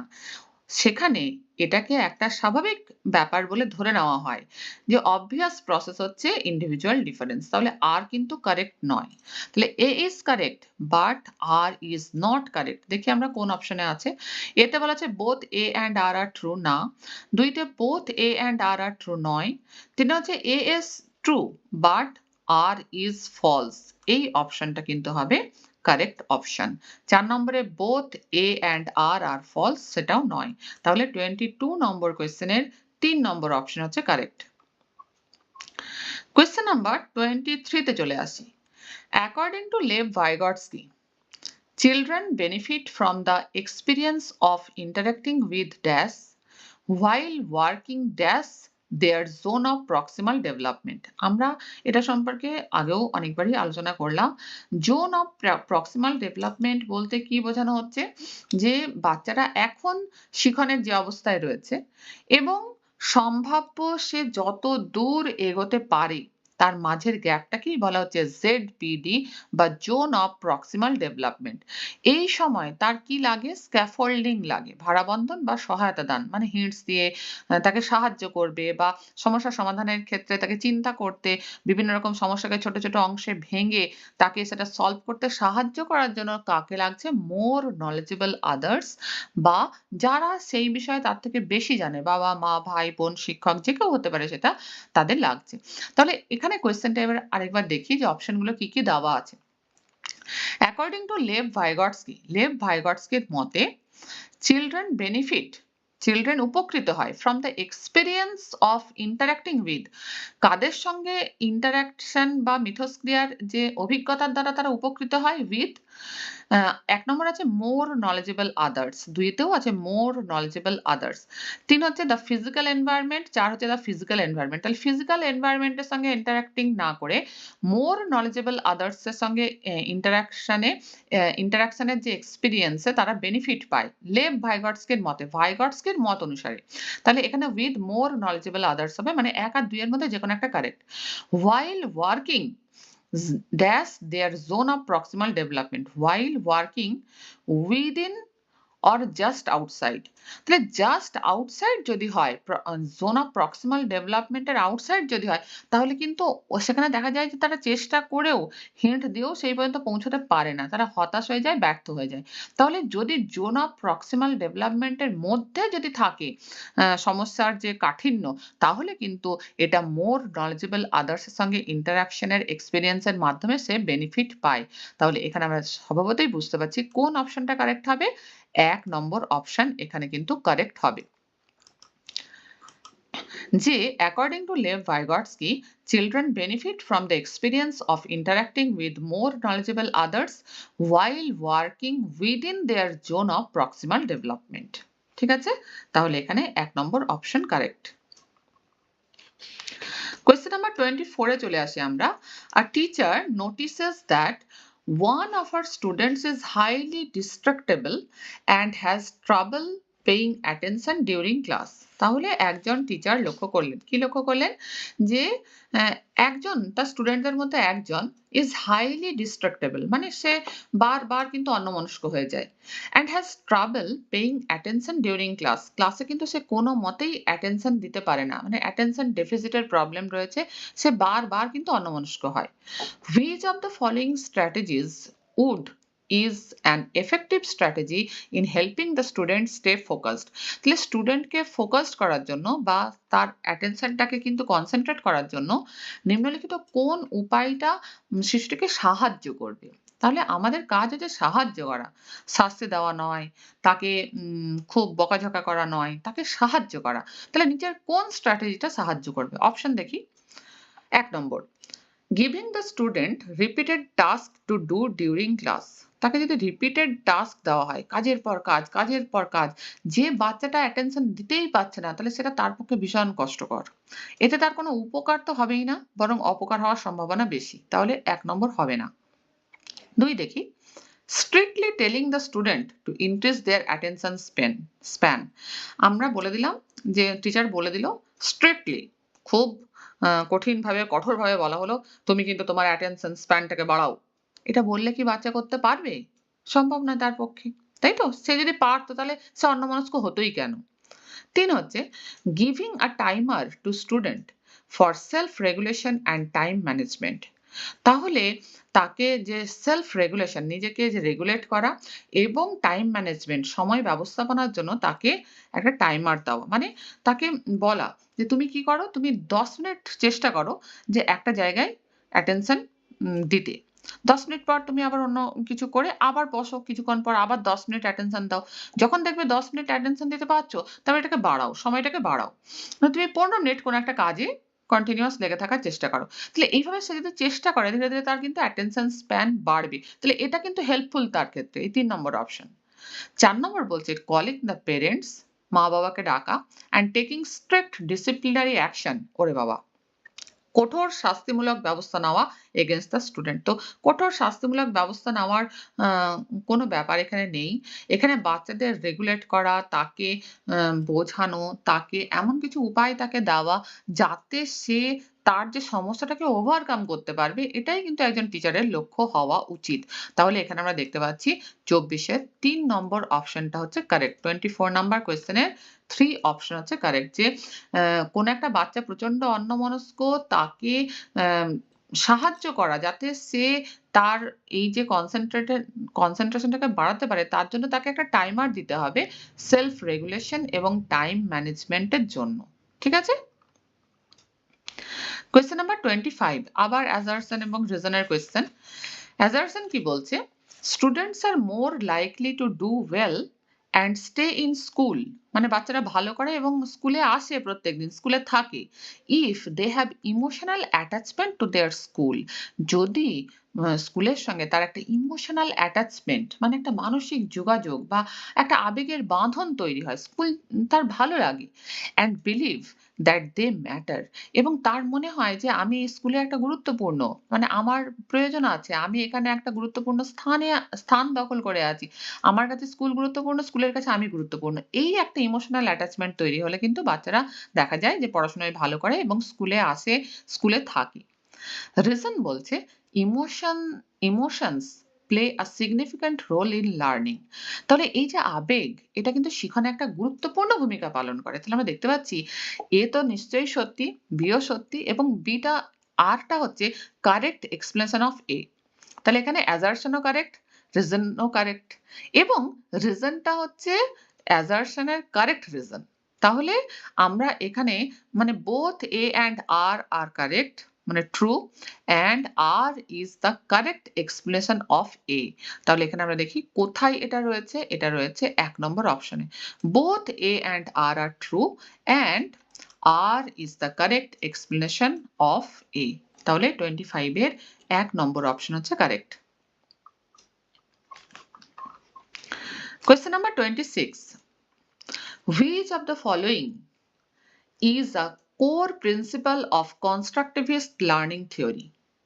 কনস্ট্রাকটিভিস্ট লার্নিং থিওরি নিয়ে আমরা অনেকটা আলোচনা করলাম নির্মিতিবাদী শিখন তত্ত্ব এর কোর প্রিন্সিপাল কোনটা? এক বলছে teachers should provide direct instructions and explicit guidance two students. Direct instruction মানে হচ্ছে সে সরাসরি নির্দেশ দিচ্ছে টিচার এবং সুস্পষ্ট নির্দেশ দিচ্ছে। তো কনস্ট্রাকটিভিস্ট লার্নিং এর ক্ষেত্রে বারবার ধরে বলা হলো যে বাচ্চারা নিজেরাই নিজেদের জ্ঞানের নির্মাণ করবে তাহলে এখানে ডাইরেক্ট ইনস্ট্রাকশন বা এক্সপ্লিসিট গাইডেন্স এর কোনো ব্যাপার নেই তাহলে এ নট কারেক্ট 1 হচ্ছে not correct 2 learning occurs when students receive correct answers and feedback from teachers তাহলে টিচারদের কাছ থেকে সে সঠিক উত্তর প্রতিক্রিয়া সবই পেয়ে গেল তাকে নিজেকে কিছু করতেই হলো না এটা কিন্তু কনস্ট্রাকটিভিস্ট লার্নিং থিওরিতে কোথাও বলা নেই বা তার নীতি নয় তাহলে 2ও ইনকারেক্ট 3 হচ্ছে students construct their own knowledge এই যে কনস্ট্রাক্ট দেয়ার ওন নলেজ এটাকেই বলা হয় constructivist learning theory through active engagement with their environment বাচ্চারা অ্যাক্টিভলি এনগেজ হচ্ছে এনভায়রনমেন্টের সঙ্গে পরিবেশের সঙ্গে ডাইরেক্টলি তারা মিথস্ক্রিয়া করছে এবং তার মাধ্যমে তারা নিজেদের জ্ঞানকে নিজেরাই কনস্ট্রাক্ট করছে তাহলে 3 হচ্ছে কারেক্ট এটাই হচ্ছে কনস্ট্রাকটিভিস্ট লার্নিং থিওরির কোর প্রিন্সিপাল। 4 হচ্ছে learning is primarily a passive process that involves receiving and memorising information এই যে receiving information memorising information road learning এগুলো কিন্তু কখনোই কনস্ট্রাকটিভিস্ট লার্নিং থিওরির কোর প্রিন্সিপাল হতে পারে না তাহলে আমরা পেলাম কোন আনসারটা কারেক্ট না 26 নম্বর কোয়েশ্চেনের 3 নম্বর অপশন হচ্ছে কারেক্ট। কোয়েশ্চেন নাম্বার 27 আবার অ্যাজারশন এবং রিজন। অ্যাজারশনে কি বলছে the less able a child is to do a task the more directions the teacher should give যখন একটা বাচ্চা কোন একটা কাজ করতে কম সক্ষম ঠিকঠাক কাজটা করতে পারছে না তখন টিচারদের একটু বেশি বেশি করে ডাইরেকশনস দিতে হবে। সে নিজেই কাজটা করবে, বাচ্চা নিজেই কাজটা করবে, কিন্তু ডাইরেকশনসটা বেশি দিতে হবে, প্রপার দিতে হবে, যাতে বাচ্চারা সেই কাজটা করতে সক্ষম হয়। And as the child can do more, যখন বাচ্চা এবার কাজটা ঠিকঠাকভাবে করতে পারছে, more and more the teacher should help less and less, যখন বাচ্চারা নিজেরাই করতে পারছে, টিচারদের সাহায্য করাটা কমিয়ে দিতে হবে, কারণ সে করতে পারছে, যেখানে আটকাবে সেখানে সাহায্য করতে হবে। এটা কারেক্ট অ্যাজারশন। রিজন বলছে intelligence cannot be accurately measured by calculating IQ. এটাও ঠিক যে আমরা আইকিউ দিয়ে কিন্তু অ্যাকুরেটলি ইন্টেলিজেন্সকে মেজার করতে পারি না, কারণ আমরা দেখেছি যে এই যে হাওয়ার্ড গার্ডনারের যে থিওরি অফ মাল্টিপল ইন্টেলিজেন্স, এখানে কিন্তু ৮ রকমের বুদ্ধির কথা বলা হয়েছে, তাই তো? 8 টাইপস অফ ইন্টেলিজেন্সের কথা বলা হয়েছে। লিঙ্গুইস্টিক ইন্টেলিজেন্স, যেমন রবীন্দ্রনাথ বিবেকানন্দ তার উদাহরণ। লজিক্যাল ইন্টেলিজেন্স, রামানুজম আর্যভট্ট এর উদাহরণ। স্প্যাশিয়াল ইন্টেলিজেন্স মানে হচ্ছে কি যে skills in forming visual images and patterns, মানে বিমূর্ত যে ইমেজেস প্যাটার্নস এগুলো চোখের সামনে চলে আসে, যেটা আমরা পাই স্কাল্পচারদের মধ্যে, যারা ভাস্কর্য তৈরি করে, আর্কিটেক্ট, ইন্টেরিয়র ডিজাইনার, তাদের ক্ষেত্রে এটা পাওয়া যায়। কার্টোগ্রাফার, মানচিত্র যারা তৈরি করে। এরপরে হচ্ছে মিউজিক্যাল ইন্টেলিজেন্স, যেটা এ আর রহমান, লতা মঙ্গেশকরের ক্ষেত্রে দেখা গেছে। ৫ হচ্ছে বডিলি কাইনেস্থেটিক ইন্টেলিজেন্স, যেটা হচ্ছে জিমন্যাস্ট, ড্যান্সার, পাইলটদের মধ্যে দেখা যায়। মানে সমস্ত বডিকে ফ্লেক্সিবলি এবং ক্রিয়েটিভলি তারা ব্যবহার করতে পারে, এটাই হচ্ছে বডিলি কাইনেস্থেটিক ইন্টেলিজেন্স। ৬ হচ্ছে ইন্টারপার্সোনাল ইন্টেলিজেন্স, মানে অন্যের ব্যবহার সম্পর্কে সচেতন থাকা, যেমন social worker, leaders, psychologist, motivational স্পিকারদের মধ্যে এই রকমের ইন্টেলিজেন্স দেখা যায়। ৭ হচ্ছে ইন্ট্রাপার্সোনাল ইন্টেলিজেন্স, মানে নিজের অনুভূতি, ফিলিংস, মোটিভস, ডিজায়ার এগুলোকে যারা খুব ভালোভাবে বুঝতে পারে, যেমন ফিলোসফার্স, পোয়েট এটসেট্রা। এবং ৮ হচ্ছে ন্যাচারালিস্টিক ইন্টেলিজেন্স বা প্রকৃতি সম্পর্কে যে সচেতনতা, যেটা গার্ডেনার, বোটানিস্ট, ফার্মারদের মধ্যে দেখা যায়। তাহলে সত্যি কথা, intelligence can not be accurately measured by calculating IQ. শুধু ইন্টেলিজেন্ট কোসেন্ট মেজার করেই কিন্তু ইন্টেলিজেন্সকে অ্যাকুরেটলি মেজার করা যায় না, এটাও সত্য। কিন্তু এই যে এ এর যে বিবৃতিটা দেওয়া হয়েছে তাকে কি আর এক্সপ্লেন করছে না, তাহলে এখানে কোন অপশনটা কারেক্ট হবে?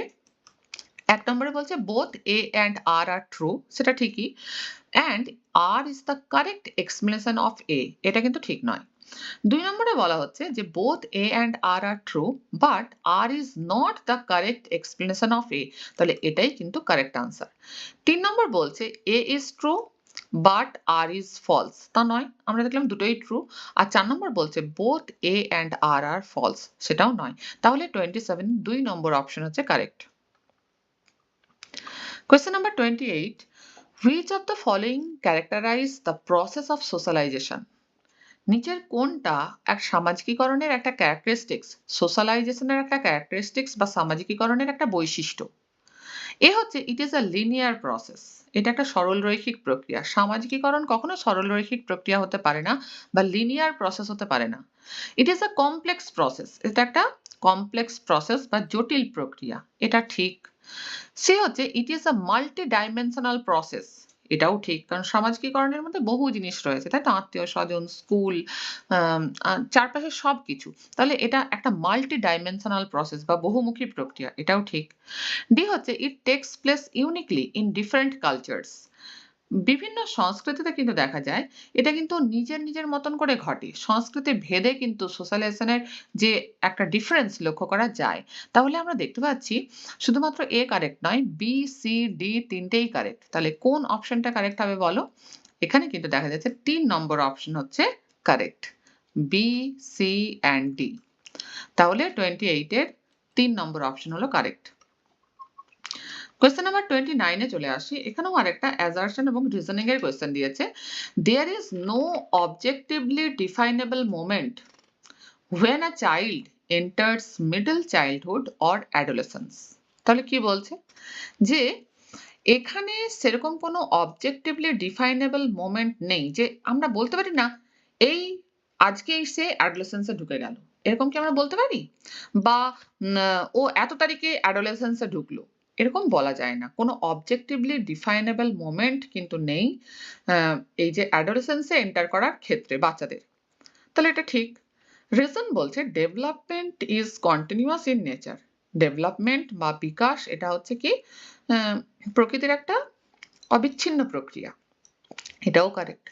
এবং আর কিন্তু একে কারেক্টলি এক্সপ্লেন করছে যে এখানে অবজেক্টিভলি ডিফাইনেবল মোমেন্ট কিন্তু নেই অ্যাডোলেসেন্সে প্রবেশ করার ক্ষেত্রে বাচ্চাদের, কারণ ডেভেলপমেন্ট একটা কন্টিনিউয়াস প্রক্রিয়া। তাহলে এখানে কোন অপশনটা কারেক্ট হবে?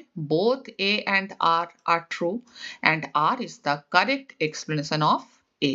এটাই হচ্ছে কারেক্ট। তাহলে 29 এর আমরা দেখতে পাচ্ছি 1 নম্বর অপশন হচ্ছে কারেক্ট। আজকে লাস্ট কোয়েশ্চেনে চলে আসি, question number 30। An elementary school teacher can strongly influence students' development of academic self-concept by। তাহলে কি বলা হচ্ছে? An elementary school teacher, একটা elementary স্কুলের টিচার, can strongly influence, তিনি কিন্তু খুব গভীরভাবে প্রভাবিত করতে পারেন স্টুডেন্টসদেরকে, স্টুডেন্টস ডেভেলপমেন্ট, স্টুডেন্টদের যে বিকাশকে গভীরভাবে প্রভাবিত করতে পারেন অফ একাডেমিক সেলফ কনসেপ্ট, শিক্ষাক্ষেত্রে তার যে নিজস্ব কনসেপ্ট বা সেলফ কনসেপ্টের ধারণাকে কিন্তু তিনি গভীরভাবে প্রভাবিত করতে পারেন। বাই, কিভাবে? 1 নম্বর অপশন বলছে keeping very low expectations from all students, প্রত্যেকটা স্টুডেন্টসদের কাছ থেকে খুব লো এক্সপেকটেশন রেখে, মানে কম প্রত্যাশা রেখে। 2 হচ্ছে punishing autonomy and initiative in students, অর্থাৎ পানিশিং অটোনমি, অর্থাৎ বাচ্চাদের যে অটোনমি বা নিজস্ব যে জায়গাটা বা তাদের যে নিজস্ব যে উদ্যোগ, ইনিশিয়েটিভ অফ স্টুডেন্টস, তাকে শাস্তি দিয়ে বা পানিশ করে, তা তো নয়। 3 হচ্ছে rewarding autonomy and initiative in students, বাচ্চাদের যে নিজস্ব ইনিশিয়েটিভ বা নিজস্ব উদ্যোগ এবং অটোনমিকে রিওয়ার্ড করে বা পুরস্কার দিয়ে। আর 4 হচ্ছে keeping very low expectation from special students, special স্টুডেন্টদের কাছ থেকে খুব লো এক্সপেকটেশন রেখে। তাহলে বাচ্চাদের সেলফ কনসেপ্টকে তাকে যদি ইনফ্লুয়েন্স করতে হয়, তিনি স্ট্রংলি ইনফ্লুয়েন্স করতে পারেন। কিভাবে পারেন? তাদেরকে রিওয়ার্ড দিয়ে। কাকে তিনি রিওয়ার্ড দিচ্ছেন? না, তাদের যে ইনিশিয়েটিভ, তারা যে নিজের থেকে যখন কোনো একটা কাজ করছে, কোনো একটা ব্যাপারকে তারা এক্সপ্লোর করছে, এক্সপেরিমেন্ট করছে এবং তারা যে নিজে, নিজে কাজ করার যে উদ্যোগটাকে যদি রিওয়ার্ড করেন তিনি, তাহলে তিনি কিন্তু এই সেলফ কনসেপ্টটাকে কিন্তু ডেভেলপ করতে পারেন এবং এই ডেভেলপ করার ক্ষেত্রে তিনি স্ট্রংলি ইনফ্লুয়েন্স করতে পারেন। তাহলে আমরা দেখতে পাচ্ছি 30 এর 3 নম্বর অপশন হচ্ছে কারেক্ট। তাহলে আজ আমরা জানুয়ারি 2024 পেপার 2 সেট এম এর সিটেট সংক্রান্ত যে সিডিপির আলোচনা, পার্ট 1 সিডিপি, সেটা আমরা আলোচনা করলাম। প্রত্যেকটা কোয়েশ্চেনকে ডিটেলসে আলোচনা করার চেষ্টা করলাম। পরদিন আমরা জুলাই 2024 পেপার 1 সেট এর যে কোয়েশ্চেন সিডিপি, সেটা সম্পর্কে আলোচনা করব। পাশে থেকো, ভালো থেকো, ধন্যবাদ।